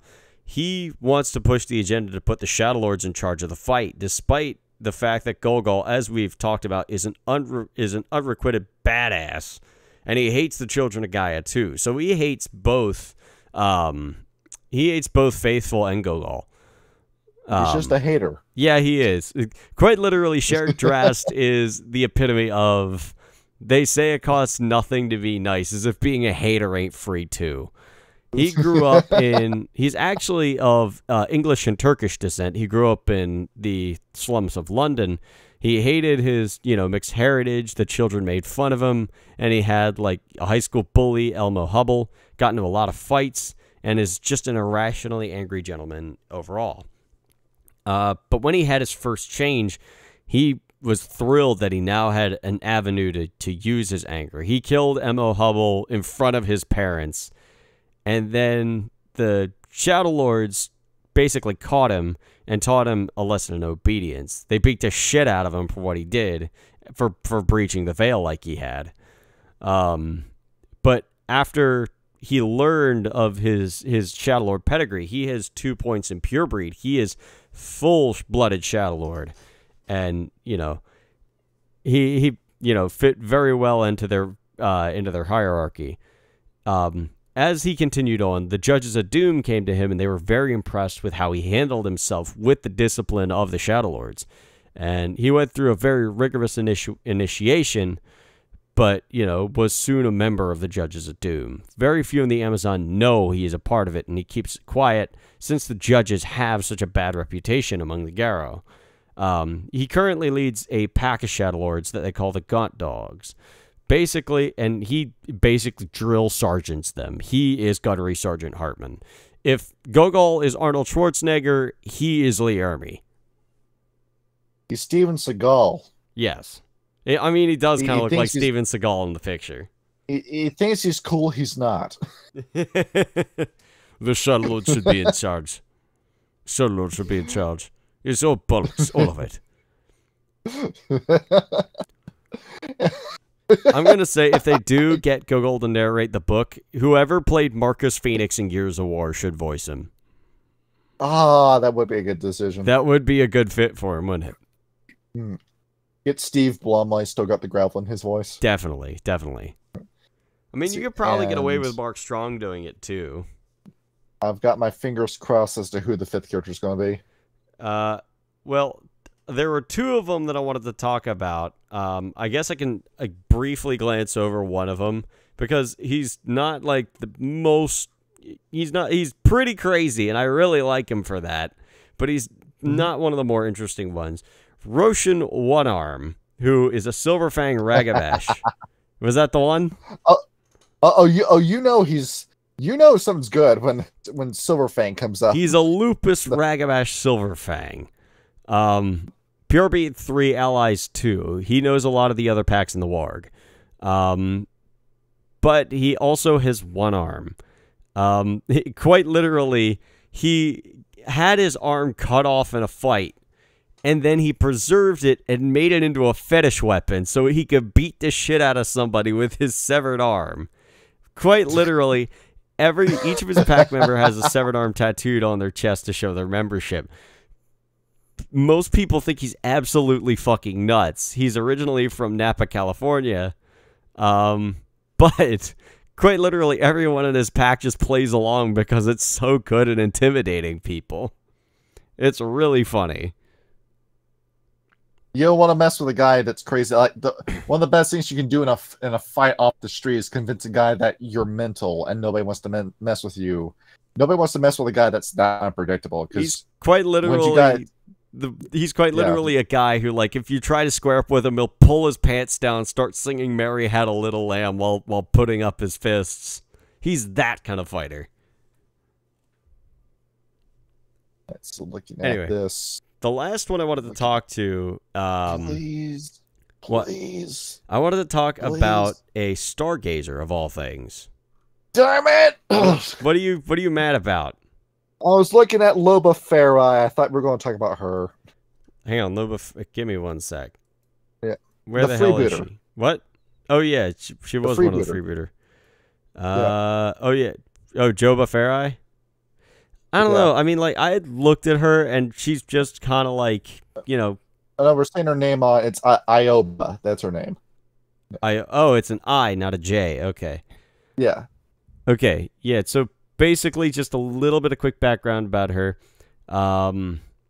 You know, she was very wide-eyed, you know, adventurous sort as far as like Black Furies go. She's a Metis Theurge. And what was her Metis flaw? Let me see here. It was Daredevil. Well, no, that was just a Fragile Claws, I think, was her. So yeah, basically, she, you know, came down to the Amazon and she was ready to explore and fight for Gaia, but now she's like kind of bogged down by all the rules that Gogol has instilled, and she really wants to like discover a lost city, forge ahead of the pack. She's basically a scout, is what she does. But why did you want me to talk about her so bad? It's because she's a freebooter, and what that entails. She's going out to defiled cairns and restoring them. That's what she does. Oh, okay, yeah. Well, I mean, they're in the middle of a war right now. They don't really got time for that. You spread the Garrow too thin. Because when you've got the freebooters, that is the elite Black Fury when you're looking at that. Right. So you're up against someone who just will not die. And with that being the Metis, behold all the power in one Black Fury. She also has 2 pips in archery to start. Exactly. That stack, that's a really good balanced Black Fury build. Yes, it is. The one I was going to talk about was actually a Stargazer Arun, a Lupus named Thunder Tiger. Typically, it's hard to see like an Arun Stargazer, but this guy seems to make it work. He basically just kind of grunts and replies to all questions asked to him. He's a man of action, not of words, a wolf of action, if you will. He was born in the Pacific Northwest and went through his first change alone in the wilderness, and he was terrified at what he'd become. So a Theurge Stargazer named Windsinger had took the pup into a mountain hideaway and made friends with him, taught him how to wear the homage shape comfortably, began to train him for, you know, a destiny that Windsinger had seen him in a vision. And he received his name from a Kylindo tutor named Sharpen Breeze. He was basically perfect for the job. Once he was able to channel his rage and could concentrate on, you know, eternal vigilance, he went with the Ghost Raptors to travel to the Amazon. He has to be one of them, was accepted. And then he later on became one of the chief bodyguards of Whitefather. When the pack met the Bastet, he beat their champion. And like we said, Bastet 101 will fuck somebody up. And this guy won against a Bastet. He was, and Windsinger was accorded the honor of being chief guardian of Whitefather and elevated in rank. And his foe taught him one of her ancient gift secrets, the Were-Jaguar Shriek. He's a bit too devoted to his position as bodyguard, and he will do literally anything to protect Whitefather from harm. He will challenge anyone to defend his honor, and he is basically a foolhardy fanatic. But none against the Ghost Raptors want to challenge him, but he rarely asserts his own dominance. He is a very calm and collected wolf when it comes to, you know, his power. He's very stalwart. And I actually kind of like that about them. Not only that, he's a Stargazer that can fucking throw down, and that is very rare. That is rare. We finally see a guy who stops sitting on his ass and actually does something. Yeah, that's because he wasn't born in the fucking mountains in China and decided to just sit there with thousands of years of knowledge that could save the world. No, he was born in the Pacific Midwest, learned how to fight, went down to the Amazon to fight shit. And you can hear the Geese Howard music or like the Street Fighter Akuma music playing in the background when this guy steps into the field. Basically, yes. Either way, he's cool as hell. And now we get to talk about all the fun Pentex stuff that's going on here. Turn my stomach. See, like, I don't know, one Barnaby Shadrach Chief Regional Officer, who is immune to delirium. A fun little benefit that he gets. Is he immune to bullets? He's known as the Crow, by the way. No rage, 1 gnosis, so he's aware of spirit energy and that kind of stuff. 10 willpower. 10? What the fuck? This guy's got nerves of steel. That's why he looks like in the bottom left corner of that picture.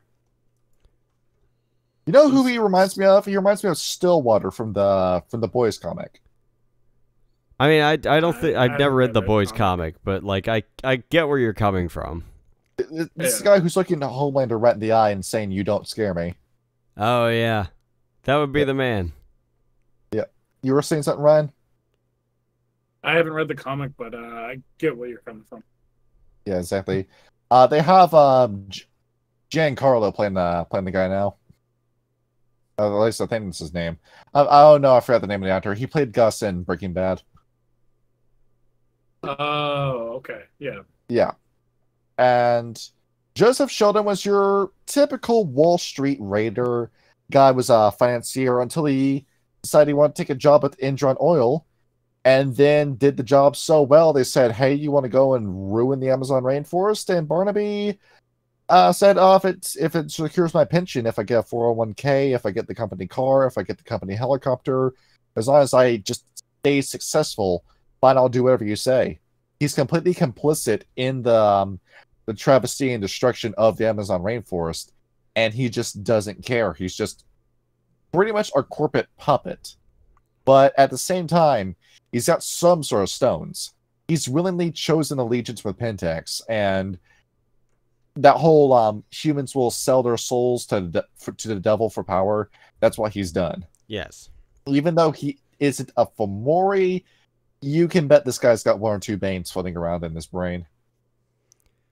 Well, and of course, that's easy. Just remove the brain. And of course, we got to get rid of all these Guru because they're bad for business. Yeah. Simple as that. Only problem is those wolves are stubborn, bro. See. We also got Catherine Snodgrass. That's a nice last name. Yeah, that's a very Bond villain-esque last name there. And she's pretty much just like HBIC, just waiting to go off on people. She's the closer when it comes to this kind of stuff. Though not that much of a fighter. We also got Robert C. Barnacle. These last names, Kyle. Barnaker. Yeah. Who is once again another pin pusher who's completely okay with just the destruction of the Amazon rainforest. Bethany Kiker. That's an unfortunate who, once again, name. just yeah. Who? I'm sorry, I had to point that out. Who just doesn't care. It seems that the name of the game with this is apathy, because Dean Herberger, Deborah Garcia, Salazar, Udis, they know what they're doing is evil. They're doing it anyway because it gives them money. Exactly. Wow. You could say that a lot about, because how many people are working for, well, like Eli Lilly and Nestle know the shit their companies are doing and yet are completely okay with it. But they need to get paid, man. Man's got to eat. I'm just following orders. It's just a job, man. I'm not the one doing it. Yes, you are. Every little action you do, you don't need to work for these guys. Yeah. Yeah, you really couldn't. But you know what? You have your nice company car and your nice company suit and your nice company mini Uzi and your nice company briefcase. And I'm going to put a 30-06 through your face. Yeah, we got the copium hopped up in your AC in your car. Just keep believing you're the good person. Damn. Wow, I kind of want to return Colt to his special forces roots real quick. Now, I think in our original Black Spiral Dancer episode, we mentioned this guy briefly.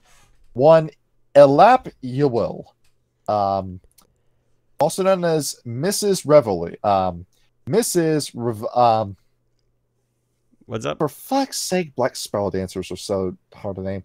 Mrs. Revelry. Yeah. Who I can't tell if this is a guy or a girl. Well, her Looking at Mrs. them. Revelry, so See. Here, let me just copy what this guy looks like.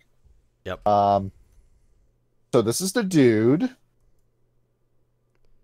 it's funky and looking. Looks a lot like Kurt Cobain, doesn't it? Yep.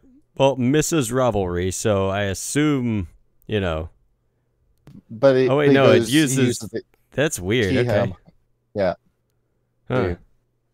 What's the metaphor on this? Hermaphrodite? No, I'm not seeing that. Well, not no, even he's you're not- he's you're- a no, you're Hamid not a Galliard. menace. He's not a menace. No, Hamid. See. Well, I guess he's got some psychological stuff he needs to sort out. Oh no, Uh, he's using my fucking gun. There's no bloody way. exactly. He's I'm using your killing favorite him gun. first. It's a fetish gun too. See, Fetish matters. a I'm gonna bullet- put his own bullets through his head. It's a bullet that keeps flying until it hits something. It's literally the Emperor from JoJo's Bizarre Adventure. Good lord. Yeah. So yes, the auto aim is on with this guy. Fuck that. See, he's got 3 in firearms. He has no incentive to actually improve it. Well, See. no. So And of course, this guy is Scottish because every BSD that's in a position of power is Scottish. So yeah, this guy technically grew up with he grew up on an Irish farm, but then got kidnapped by his family, the BSDs, who said, "Hey kid, this is your destiny. Go ahead, sign the devil deal." And he says, "Oh, this is what I was born to do." And he just signs his soul over to the worm, and behold, now he's living the life of ruining everybody's lives in the Amazon war. Once again, it's something that he doesn't really have any stock in. He just does it because that's something he does. he's like, yeah, No. I'm here now. I may as well go kill somebody. It's neutral evil on the D&D alignment charts. You're evil because that's just who you are. Which, it kind of leads me to believe, if he was so eager to sign up with the BSDs, did he really have that good of a childhood? Evidently he- not. Was he that well adjusted as a kid? Given by the look of him, I'm gonna say no. Yeah, this dude probably had a bunch of psychological issues that he never got help for, and that just snowballed into him signing a devil deal. Probably. So more than likely, like, if it wasn't the Black Spiral Dancers, that spiral tattoo on his head would be a swastika. It could be. It very well could be. It very much Or- could be. It could be 2 lightning bolts, the blood cross. Yeah, it could be What's- many things. Then what's another fun hate symbol? The Black Sun. The letter H followed by the number 8. Oh god, yeah. It took you a long time to think of that one. Now we've been mentioning Black Claw a bunch of times in this video. Now let me show you what this guy looks like. See, he's not with Pentex, so to speak, but he is considered an antagonist in this module. Yeah, look at that dude. He looks like a fucking orc from 40K. He's in his Glabro form in that Yeah. picture. Looks As badass. for- Looks He's a fierce. Balam, so The equivalent of a lupus too. Look at those stats, by the way. Strength 5, Dexterity 4, Stamina 4 before the modifiers kick in. good fucking lord. This dude is a Intelligence- bruiser. Intelligence 5, Alertness 5, Athletics 4, Brawl 5, Dodge 5, Intimidation 5. He's a genius level IQ. Along with that, background, Pride, like his pack size 5, where that's just one of every Jaguar, including him.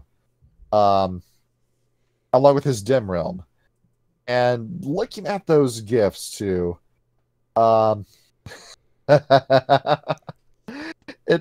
The Bastet gifts aren't really flashy, but they all are very practical. This guy is just a straightforward, I'm going to kill your character kind of boss fight. Definitely, yes. This is a boss fight right here.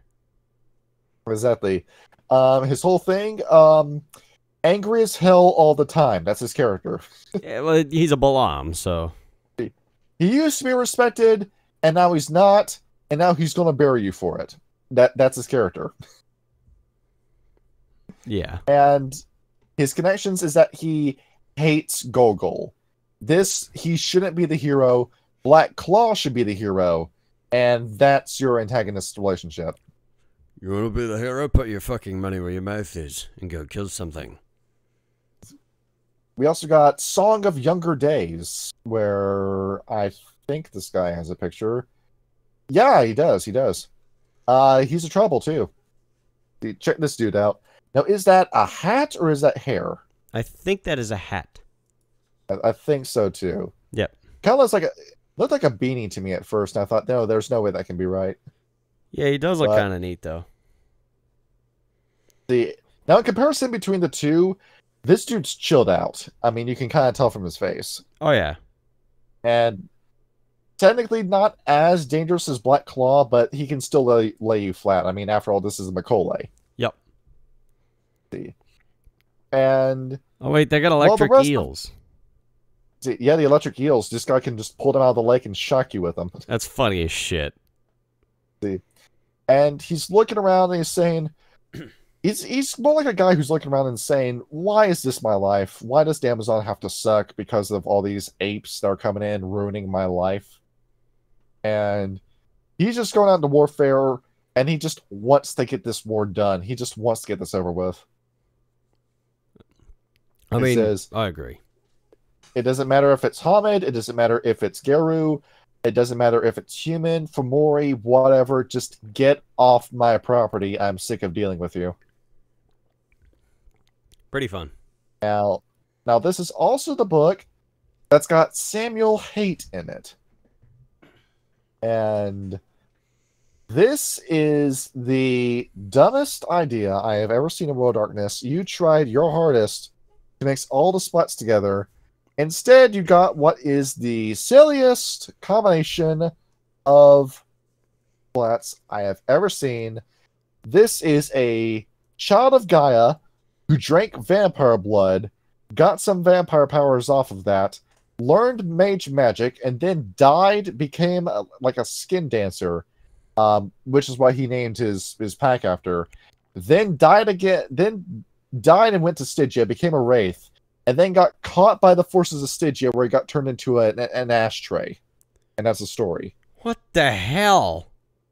Yeah, I know. Like, what the fuck are we talking about? I think the quote from the Queen song in the fucking description says everything there needs to be about this. I want it all. You got it all, my man. You have been dragged through the fucking... Now, we could have had this interesting kind of like Shakespeare story where this was a guy that wanted to be the hero, wanted to be the main character so badly that he lost himself to his own power. But it's in such a convoluted story where when you take a step back and you look at what the story is, you look at this and you think, what the hell were you doing? He was doing it all. I feel like there was a better way we could have told this story. Probably was, but I don't think they had time. This dude has 4 pages in this book dedicated to his backstory. Why? Exactly, because the story is that convoluted. Fuck. Because why not? Yeah, so yeah, in case you're wondering, you've been asking me on the server, why don't I like Samuel Haight? This is the reason why. Like, quite literally, I'm looking at this, and Tribe, Outcast, he thinks of himself as the first of the Skin Dancer tribe. What if he's just a Malkavian, and this is all a giant delusion? He's just a fucking weirdo at the end of the day. Yes. And they went all in on this guy, too. He appears in so many books. He keeps showing up. He's in the Valkenburg Foundation. He's in Wraith. He's in Chaos Factor. He's in Skinner. He's in the Book of the Legions. He's in the China Gaia Tribe book. He's in New Orleans by Night. This guy's in so many different settings. Good lord. How did you go from New Orleans to the Amazon?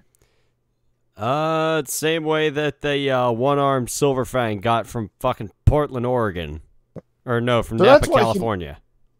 That's why he looked like at that point in the story. This is what he looked like by the end of it. Yeah, looks about right. Yeah, it looks deranged enough. Yeah. He's got vampire teeth. He's emaciated as shit. He's got one eye. And now he's an ashtray on Sharon's desk in Stygia. That's fucking dumb. Exactly. Now, you might be wondering, what is the deal behind the skin dancers? Let's go ahead. Let's get that out of the way now. Let's go ahead. Let's go ahead and let's discover them now. Yes. So this was a pack that seceded from the Union and became its own quote-unquote tribe. It's a little small, but you know, it was something. And they had a totem, Minotaur, you know, after the deranged spirits of the Apis. Yes. And we would eventually take the idea of Minotaur and turn it into Asterius for the 3.5 project, but let's leave it off the table for now. Where this was a guy who was so incensed of, I know what I'm doing, I know how to fight the Black Spirals, I know what I'm doing, and eventually he ends up losing himself to his own insanity. Take it from a Fianna. No, you fucking don't. Where he takes a bunch of people that couldn't mentally handle the first change, and he decides that he wants to make a tribe out of people that are literally insane from being werewolves. Yeah, it sounds about right. Exactly. And basically, it's him and his group of assholes running around and just causing a mess wherever they run around to. Yeah, he sounds like a mess maker. And Justin Achille and Kareem Mumar love this guy enough to put him in 5th edition. Oh, good lord. But his group is known as the Stolen Moons. I mean, the name's cool at least. Yeah, it's an alright name, but I think Skin Dancers, because like Skin Dancers just sounds more deranged when you hear that in correlation with this guy. Yep. I mean, look at him. He's fucking nuts. Exactly. This guy's been smoking bananas. So, yeah, that's enough Samo hate, and we'll never go and talk about this guy again. Until we talk about Rage Across New Orleans. Now, here we go with, you want guns, Kyle? Yes, please. Because this is where I had to go to get my gun rules. Here you go. There's an entire index of guns in this book. Sick. Jesus. Behold. Because of the nature of this war, you are not going to be able to get to the Pentex in time to land your claws, because you're going to get gunned down in that fight. So there's a massive list of rules as to how to use guns as a Garou. Now keep in mind, that picture you saw with the Garou with the pistols, the Uzis, Yep. that's a 13-foot tall wolf. Keep in mind of how big that gun is in his hand. That's fucking cool. Exactly. You get all the... we want to call up the glassworkers to get your guns 3D printed to fit your big monster hands. Or you just take the fucking... Or just put a bigger trigger action on it. You'll be fine. Yeah. My icon in Discord right now, and the channel mascot that I have done nothing with, Stirs the Pot. In his picture, he's holding a shotgun with one hand over his shoulder. He can just use that as a pistol. Now, granted, it is a little impractical because that is a pump-action shotgun he is holding. But at the same time, you can just hold the shotgun with one hand as a Kronos werewolf, and you will suffer no recoil and no pain to your arm in doing that. I don't know. If you want to walk in, good. You want to run in with the 2 SPAS 12 shotguns, you can do that. Highly recommend that with the Dragon's Breath rounds. Like, and for keep example, in mind as to how crazy you can get. Now, you share your idea while I get this picture ready. For example, when we do Rage Across Russia, my character's a Silent Strider, Wayfarer, Kendi Masimba, and he's going to have a... Me and Johnny have already hashed out the details. He's going to have a fetish Tommy gun. That was actually a Get Ephemeris Tommy gun that the Get paid him with after he did work for them in the past. For that gun there, it fires the same caliber as the 1911, the 45 ACP, but more than likely it's going to have like submachine gun stats to it. So that'll be something. Oh wait, actually the Thompson is actually in the book here. Difficulty 6, yes. Damage 5, rate 15, and 20 rounds in a magazine. The neat thing about the fetish version that we came up with is the fact that it is going to be a level 3 fetish, which means I can burn not only can I take it into the Umbra with me, just because it's a fetish weapon, but the magazine will automatically reload after, I think, 6 seconds or something like that. If I spend a point of Exactly. gnosis, it gets incendiary rounds, and there was one other thing that we talked about with it. I can't remember off the top of my head, but those are the main two. It comes with a small aim assist that gives you a point in firearms. Oh yeah, it gives me a +1 to hit. Now, also keep in mind with these guns.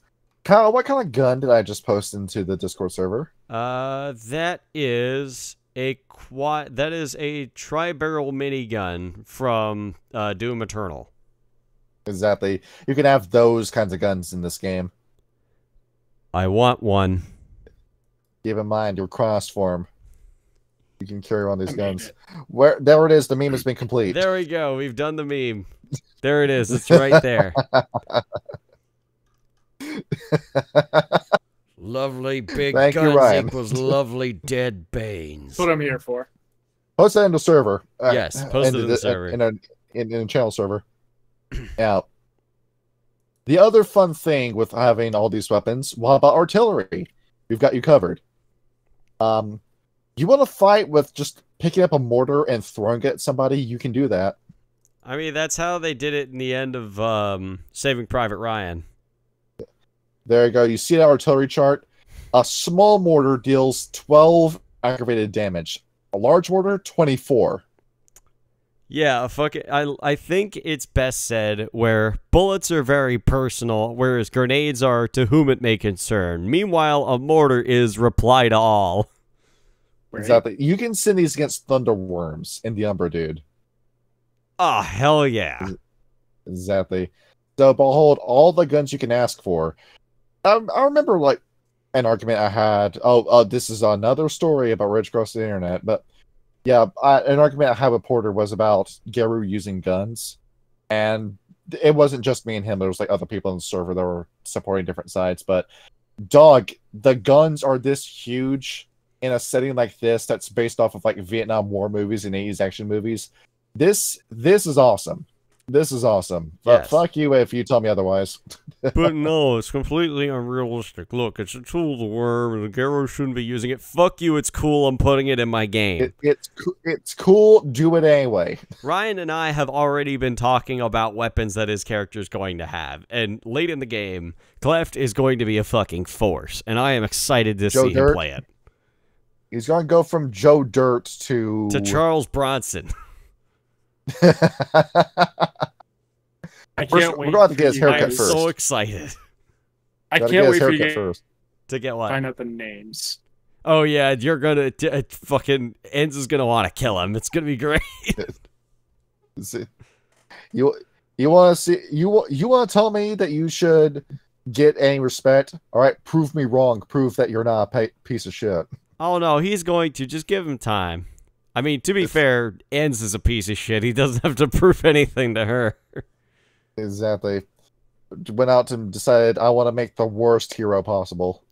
Yeah, I mean, you are very good at that.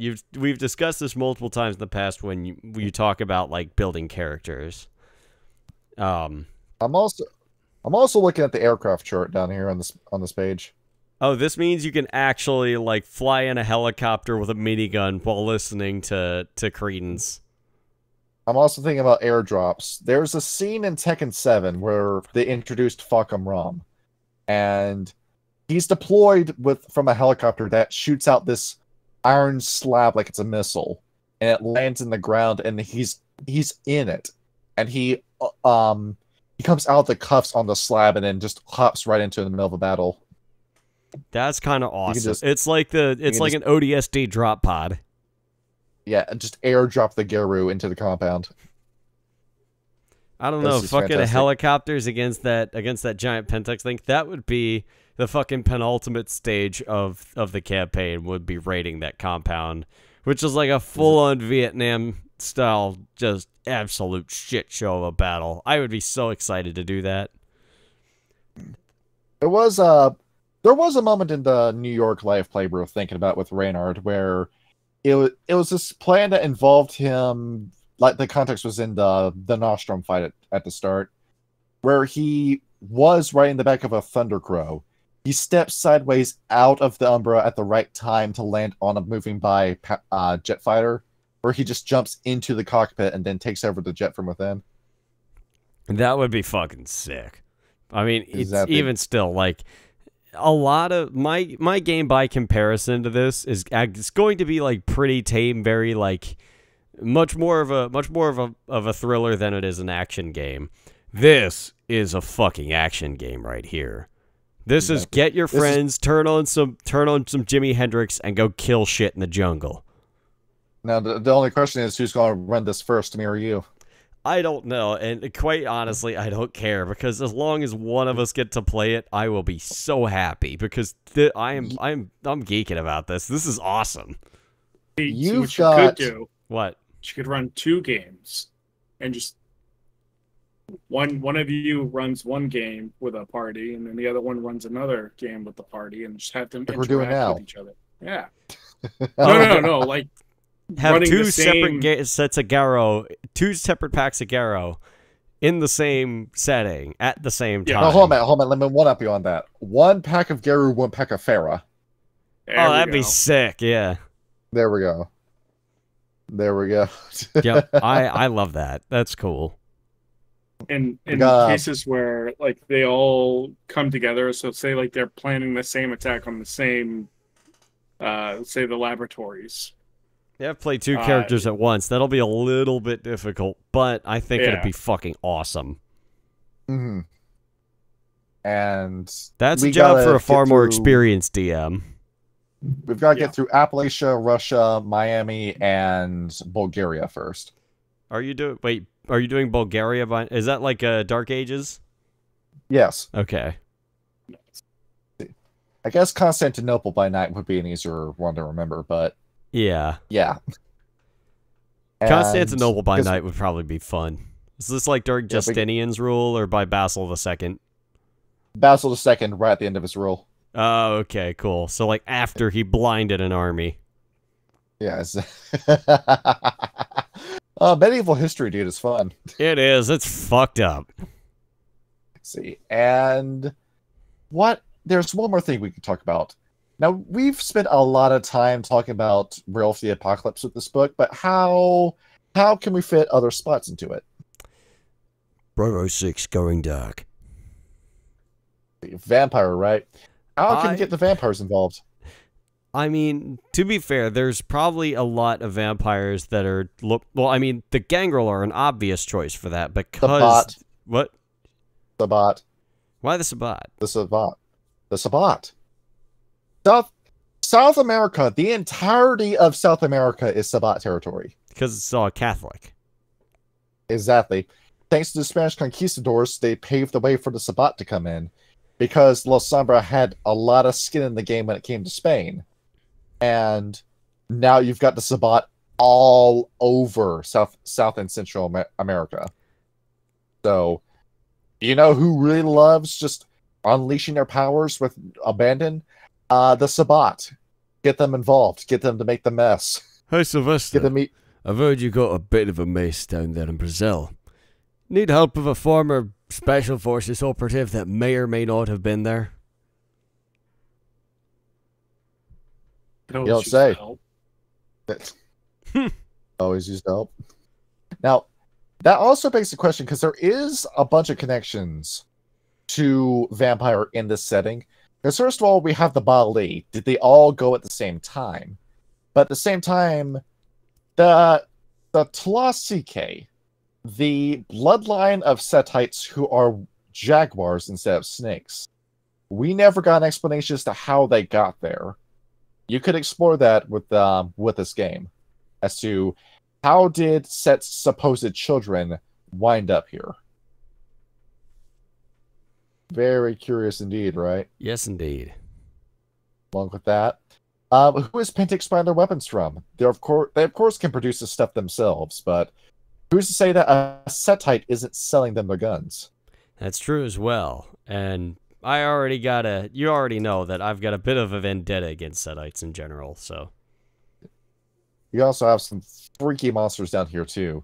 You think that's a plant monster? No, that's just a Zimichi who got really creative with his vicissitude. Yep. Exactly. Actually, I almost had that happen to me in Storm King's Thunder not too long ago.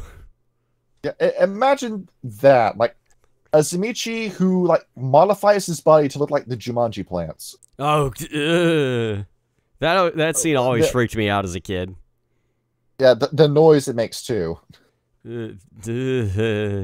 Like I know now, I know you're afraid of like the whole sentient plants thing, but that scene fucked me up as a kid. Jumanji's just a fucking scary ass movie. Yeah, it's like whenever it came on as a kid, I would leave the room, and my parents were like, "Why don't you like Jumanji anymore?" And I'm like, "'Cause it's a fucking scary movie." A fucking tiger shows up in their attic, and some random dude with a gun starts trying to kill them, and then a plant monster busts out and tries to eat them. It's a classic. I know it's a classic, but it's scary. Go watch Zathura instead. Zathura isn't much better. Yeah. I wasn't particularly scared of it, but it was more terrifying than the actual Jumanji. Yeah. In my opinion. And let's see. So yeah, just how creative the Zimichi can get down here. Oh yeah. And what else we've got? The little Sombra. So, how Catholic is Brazil? I think if I remember the demographics, I think it's like 80% Catholic. Oh yeah, that's Brazil has the largest number of Catholics in the world. Dude. I mean, you have the Cristo Rendar down there. They'd have to be. Yeah, the Cristo Redeemer. Yeah. So yes, where you have Catholics, you have La Sombra. Basically, yes. I don't know how well that would do with Pentex, but like Pentex are, godless businessmen, so who knows? It depends on how zealous the La Sombra is and whether or not they love God or they love Satan more.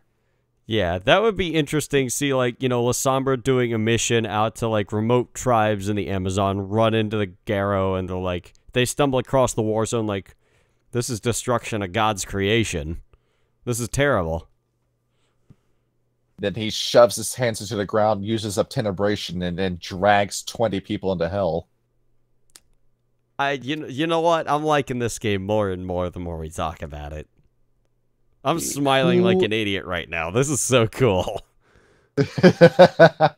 You've also got the Gangrel, but that's an obvious one. The Gangrel would love to be down here. They love being the apex predators. This would be a dream come true.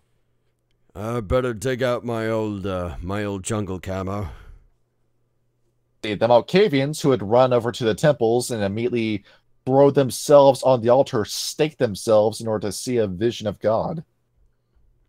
That would be funny as shit. It's like you just walk into an ancient Incan temple and you just see some asshole laying there with like just a wooden stake in his chest, and you pull it out and he's like, "Well, which deity are you supposed to be? The fuck are you talking about?" I just got done speaking with God. She's black. I didn't fuck up a La Sombra so bad. They would probably do that to the La Sombra just to fuck with them.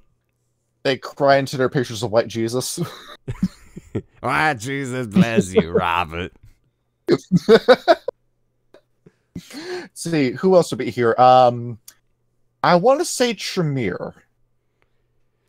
Because... I mean, yeah, Tremere with their privacy. See, can't get any more private than the Amazon rainforest. Nobody's gonna bother you here.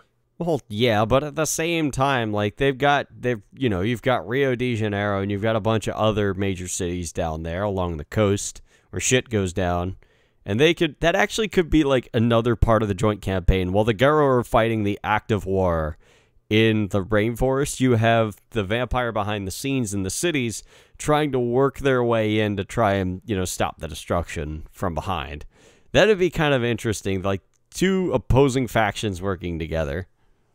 Mm-hmm. Which I always like that idea, like when you brought up like the Bali putting everything down to help the Garo fight the worm. I love that idea. Just finally, it's like we both want to kill each other for reasons that some of us understand and some of us don't. But right now, that's going to kill both of us. You bond over your mutual hatred for the devil. Like quite literally, it's I think like another conclusion in New York that I was hoping for, but we didn't really get, was like after the power vacuum between the Ratkin and the Malkavians, Pentex tries to move back in. At the same time, like whoever's left in New York tries to rebuild with the Garrow. But then we've got all our vampires on the run, and Vigo's out there, and Heaven's Divide's still out there, and Sylvester's back in town. And then they have to fight with the Garrow to like hunt down waves of Fomori in the crowded city streets. That'd been fucking tight. We end the story the same way that My Hero Academia is doing. Yeah, just one big fuck off war. It goes on for 2 years. I don't know about that, but yeah. The 8-year war, guys. Let's do it. Yeah, I'm waiting for this manga to end. And we got one more group of vampires that can be bit down here. The Pisanob Giovanni. Who look like zombies. And may or may not have connections to a certain Aztec necromancer by the same name. Suspicious. What are the Italians doing down here? Is it the search for money? I don't know. They're Catholic. I know. We got to get you by with your Catholic half. You see, it's not right with you being 22 years old and you still haven't been laid yet. It's like that Kyle Gordon is great, and it's like when you're in a gang from the 1950s. I joined the gang because I just don't fit in. I'm an Italian Catholic. Don't you get it? This isn't the man himself. I found a picture as to what Peace Now kind of sort of looks like. See? Let's go ahead. Just drop his picture in history pages. All right, here we go. Oh, what the fuck? That looks like one of the Deadites from Evil Dead. How's you see? Give me some sugar, baby. Yes. Good little two shoes. Good little two shoes. Yeah, this would be a good setting for a Giovanni led Evil Dead. I don't know. You've got the worm to work. The worm to worry about, and then all of a sudden you got this Giovanni asshole who comes down here, opens the Necronomicon, and then creates this mess.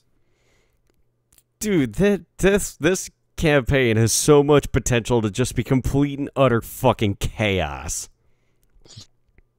You got so many different things you can do. Ryan, you got any ideas for vampires?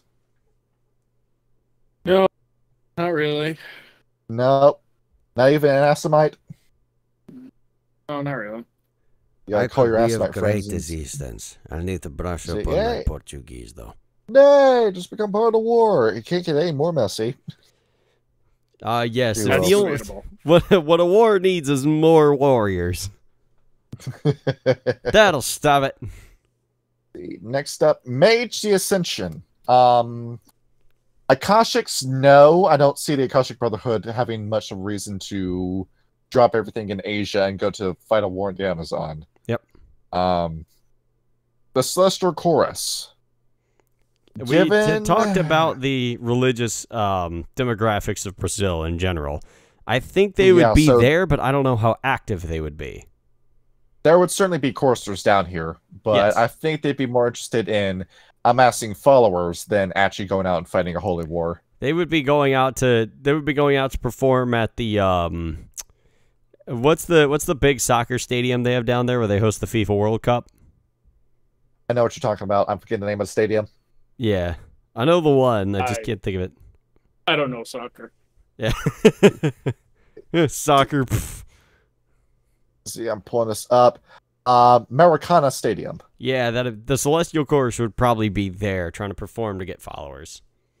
Let's see, we'll have a big show, and it's going to be Christian themed, and you just won't notice it. Probably. Cult of Ecstasy. All the delicious ayahuasca is down here. You bet the ecstatics are down here. Yep. Dude, you're just looking through this jungle, and all of a sudden you just find a bunch of stoners eating the tree roots. Yep. Just a bunch of idiots with no shoes on and vests sitting there with bandanas, stewing up some tree root. And meanwhile, you're a Garrow, you're stalking through the woods with a fucking M16 like you're Arnold Schwarzenegger. You just see these bunch of fucking hippies sitting there.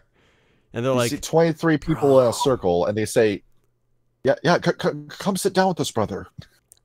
And they're just looking around like, what in the shit is this? You do realize there's a war going on, right? Not right Yeah, here, we know, there man. isn't, man. No, not here, man. No. That'd be fucking hilarious. It'd be like, oh god, who's the name of the guy who was in Invasion of the Body Snatchers? What was his name? Donald Sutherland. It's like Donald Sutherland's character in Kelly's Heroes. Yeah. Who's the Dream Speakers? Yes. It's obvious they're here. Yes. It's obvious. Come on. Brazil okay, is a fucking mecca of supernatural activity. Is it? Who's next? Euthanatos. I could see a couple of Pentex executives on their list. I've been rewatching Yu Yu Hakusho lately, and I'm on the episode where it's introducing the Black Club with the millionaires that do the demon trade, and TA invites himself into the mission to save his sister. So yeah, you would have something like that where your Pentex, your werewolf group is invading Pentex, and all of a sudden you look over to the side and you see this guy who looks like a ninja jumping into the complex, and you try to figure out what his deal is. He got in and he got out. He got his target before you even figured out what was going on. Yeah, quite. I saw this earlier today, and I'm like, this is just gonna be me when I'm playing the Euthanatos. I'm putting it in the meme chat for a sec. Where did I put it? There it is. This is me playing a Euthanatos in meme chat. There we go. Let people enjoy things. How about I fucking kill you? How about that? The Adjustment Bureau. Dude, if we ever play Mage, I'm just gonna be Euthanatos just so I can Shadow Wizard money gang people off the face of the earth. Speaking of wizards, Order of Hermes. I could see the Tremere coming down here, but the Order of Hermes has got so much stuff they need to worry about. They're not going to pick up and go to the Amazon. Probably not. I don't see it. I don't see it. No. I can say that in confidence, having not read their book in a while. That's fair.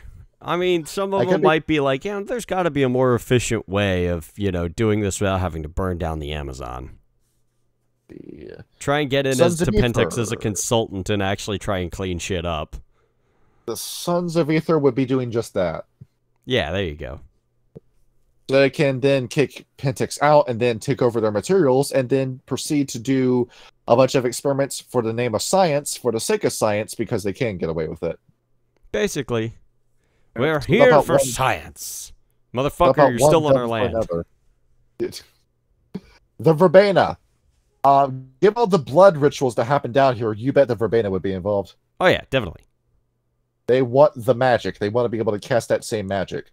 There's probably all these untapped wells of power that the Verbena are waiting to find. They're waiting to find the blood pits that are holding the soul of a demon in it. Bro, I really want to fucking play this. Virtual adepts. There's no computers in the Amazon. Forget it. No. And Technocrats. They're already Iteration there. X. Yeah, Iteration X would love to use this as a testing ground for new weapons. You get to send in your new Adam Jensen into the rainforest and see how well he fares against either the unsuspecting Pentex forces that don't know what you're doing or against other Geru. That'd be weird as shit. It's like the Geru mounting an assault on the compound. Next thing you know, Adam Jensen pulls up, starts fucking everybody up like in Human Revolution. I never asked for any of this. I like it when there are other options. The New World Order will give it the NWO was behind this whole operation from the get-go. Yeah, yeah, they're there. They're there. Yep. Progenitors. I think so. I mean, Pentex is going to have to get their medication from somebody. So they're buying from the progenitors to make sure that, for example, those people that lost their minds fighting the loons, that they're still able to function in combat after that encounter. Yep, or, make sure that all the people there on the compound don't keel over of cancer. The Syndicate, well, this is a military-industrial complex. The Syndicate is definitely involved. Yep. I bet like after El Dorado got whisked away, they were gripping the NWO by their throat, saying that entire city was made out of gold and you just paradoxed it out of existence. What is wrong with you? Yep. If I can't have it, nobody can have it. And the Void Engineers would be there trying to find it. They should have just built it in the Umbra. You should have. You should have just picked up your entire city and pushed it somewhere else. Yeah, basically. Yeah. You're an Archmage, Eldorado. You can do it. And who's next? Wraith. A lot of people died here. Yes, there would be wraiths. There be wraiths all over the goddamn place. See. Now, I believe the necropolis of this place goes by a different name. See. Pulling up what this would be called. And it's not Stygia, but let me just pull this out to be absolutely certain. South America. The underworld of Central and South America was largely destroyed by the Stygian Empire. Never mind, it's controlled by Stygia. Nice. Never mind. Sharon, you just had to go and ruin more people's lives. Okay. Well, I guess we do have Stygian forces here, meaning that all the legions are also here. Let's get the Grim Legion involved. That sounds like a brilliant idea. How about I change the mass of a proton? Yep, you got just an army of Grims. You got sacrificed by the Mayans, but guess what? You're now a ghost, missing his heart. It took a long time for you to die, so you're missing your heart. If only I had a heart. Exactly. And every member of that legion has half a brain, like the Scarecrow. I could while away the hours, just sitting by the flowers, if I only had a heart. If only you could stop this fart. Who's next? Penitent Legion, I don't think that many psychopaths were down here. Same with the Silent Legion. I don't think suicide's that big of an issue in the Amazon. Iron Legion, maybe. Goat Legion, absolutely, given all the chemical warfare going on down here. Yes. All these people dying of diseases, you just made a lot of skeletons. Legion of Paupers, maybe? I don't think a detective is going to be needed in the war zone. And the Emerald Legion, you can sit this one out. They're not going to have anything to do here. Legion of Fate, on the other hand, I do think they would get involved, given that this is a pretty major battleground in the events of World of Darkness. Yes. Yes, definitely. Who's next? Hunters? Well, guess what? I'm pretty sure some imbued would be in here wanting to chase everyone out of the Amazon. Balam, Macaulay, and Werewolf included. Yeah, but they would be horribly outnumbered. Yeah, going ahead and wipe the slate clean. Well, a lot of hunters, like this is in the hunter book, use jihadi tactics, like suicide bomber tactics, in order to accomplish some of their hunts. Jesus. So they know what they're getting into. That's not going to stop them from running in with a cobalt blue bomb on their chest and then detonating it in the Pentex compound. Yeah, do the Garrow job for them. That'd be great. Exactly. Just let the hunters do their magic. That's all you gotta do. Yeah, see, there you go. And don't let them know you exist. Demon the Fallen. We got to talk about everybody's favorite game, Demon the Fallen. Okay. Faustians, willing to bet with the Bali's presence there, even though they tend to lean more towards abyssal creatures. A DTF demon would definitely have some profit down here. Definitely. Given that, like gods like Shock, the Aztec and Mayan god of rain, demanded sacrifices if you wanted to have rain. So Behold the Faustian comes in and says, if you want me to give you good weather, you must commit sacrifices in my name. Yeah, that sounds about right. Plays right into the hands of a Faustian. And Behold, you can have one masquerade as one of the gods down here once they come back from hell and start taking over the world again in Demon of Fallen's meta plot. Luciferians. I'm pretty sure Lucifer would be on Pentex's side, only so they can kill the changing breeds looking to kill the humans, and then the Luciferians would denuclearize Pentex, take away their guns, and then tell them to quit being evil. You've got a devil contract, I'll buy you out of it. Basically, yeah. I mean, that'd be kind of a weird, lopsided victory, just because it was like, yeah, all the Garrow and Pharaoh would be dead, but then they would, unfuck Pentex. At least that branch of it. Yeah. Next up, Cryptics. Maybe there was some hidden wisdom somewhere in the Amazon rainforest. I don't know. Crystal Skulls? Yeah, sure. You want to do the one of the them Crystal Skulls? it's actually just Dan Aykroyd. Is it? We see. I made my vodka after the crystal heads, which are been found all over the world. This is real. I genuinely believe that aliens create these skulls. So, in order to honor the aliens, I made my crystal head vodka. I've distilled this 4 different times over Herkimer Diamonds in Newfoundland. I will not continue this radio interview until you drink a glass of this. That's fun. Oh yeah, that's right. And then he made who did he make? Larry drink King. It? Oh, Larry King drink it. Yeah, Larry King, Joe Rogan, Fox News, every interview he does now, he will not continue the interview until you drink the Crystal Head. I think, well, actually, according to Joe, it is actually decent vodka. Yeah, I've had a bottle of this, and I kept the skull bottle. This actually is very delicious vodka. I'm not a fan of vodka typically, just because it has no taste, and I like a well-rounded body. Quite literally, when I was out with my buddy the other night, we had like a mixed 6-pack of different kinds of different beers, and we were just like, we would split the bottle and just like take notes on it of like the color of it, because we're both beer snobs. I like doing that for my liquor. It's the smell of the Crystal Head that makes it taste good. Yeah. It doesn't smell like gasoline. It's got a small smell to it that makes it taste all right. Yep. The only vodka that I've had that I like aside from like Tito's is probably Sobieski, which is a Polish bottled vodka, and it is actually fairly smooth. That with like some lemon lime soda, and it's actually pretty good. You just made Rapid very happy with you saying that. What, with Sobieski? Yes. It is actually very good. Let's see. And it's good. We both know Rapid is a based Cozell enjoyer. Reconcilers. There's no reconciling going on here, my man. Well, you get to pay the humans back for all the sacrifices they gave you. Thank you for all the service you've given me. Now I'm going to pull myself back up from hell so I can aid you in this war for the Amazon rainforest.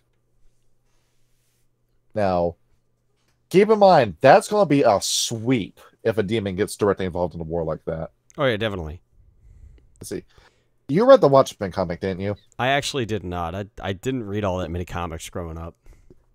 Let's see. There's one panel in particular that I am thinking of that as soon as I find it... Yeah, there it is. It was Dr. Manhattan. There's this one panel of him where, yeah, it is Dr. Manhattan. Yeah, here you go. This is what it would look like if a DTF demon got involved. Good fucking lord. See, Jesus. Viet Cong is expected to surrender within a week. Exactly. You think the demons are broken? No, they're broken, even by standards of the storyteller system. Oh, yeah, definitely. So you just get the reconciler in here. He allies himself with whoever he allies himself with. And then the war ends in 1 week. Likely with the Garrow, or with the, kinfolk of the people that did sacrifices back in the day. Actually, there's only one way to balance that. A reconciler and a Luciferian. A Luciferian siding with Pentex, so you think, oh, this is great, human expansion. And the reconciler, okay, time to repay the debt. And then we throw a Ravager in there for good measure. Oh, yeah, it's going to be brutal. You want the demon. You bring in the Ravager for that. Yeah. Just somebody that you can't reason with, like Kupala, for example. Imagine that. Imagine the hustle you can pull off. Imagine if there is like a giant earthbound demon beneath the Amazon rainforest just watching all this happen. And nobody was the wiser to it. And then Pentex's fuckery wakes it up. Exactly. And behold, Gehenna begins again. Yes, indeed. Let's see. Oh, shit. Here we go again. Oh, shit. It's the world's ending all over again. If that is the case, load up your rifle put some Jimi Hendrix on, and make the jungle. Yeah, now a bald mountain intensifies in the background. See, you do that. I'd be listening to Voodoo Child. And I believe that's it with the Amazon episode. Yes. I love this shit. This is awesome. I desperately want to play this. This is a fantastic source book. This is probably... It's what? This is a fantastic source book, dude. It is incredible. This is... Good. I've got nothing bad to say about this. Me neither. Like, some of the characters are a little flat, but other than that, pretty much everything about this, from the mechanics to the story, it's a very straightforward, like, you know, werewolves against Pentex. But then you dig deeper into the Garrow, and they have their own, you know, skeletons in the closet. They have the Feuds of the Bastet. They have the Macaulay refusing to help them. They have, you know, the internal strife between Gogol and some of the, or Gogol, yeah, Gogol, right, and some of the other werewolves that lead in the wargs.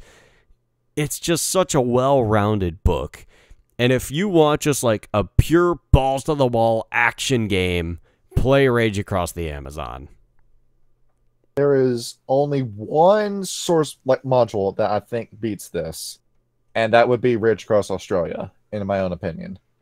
I don't know. This is a tough one to beat. Yeah. It's...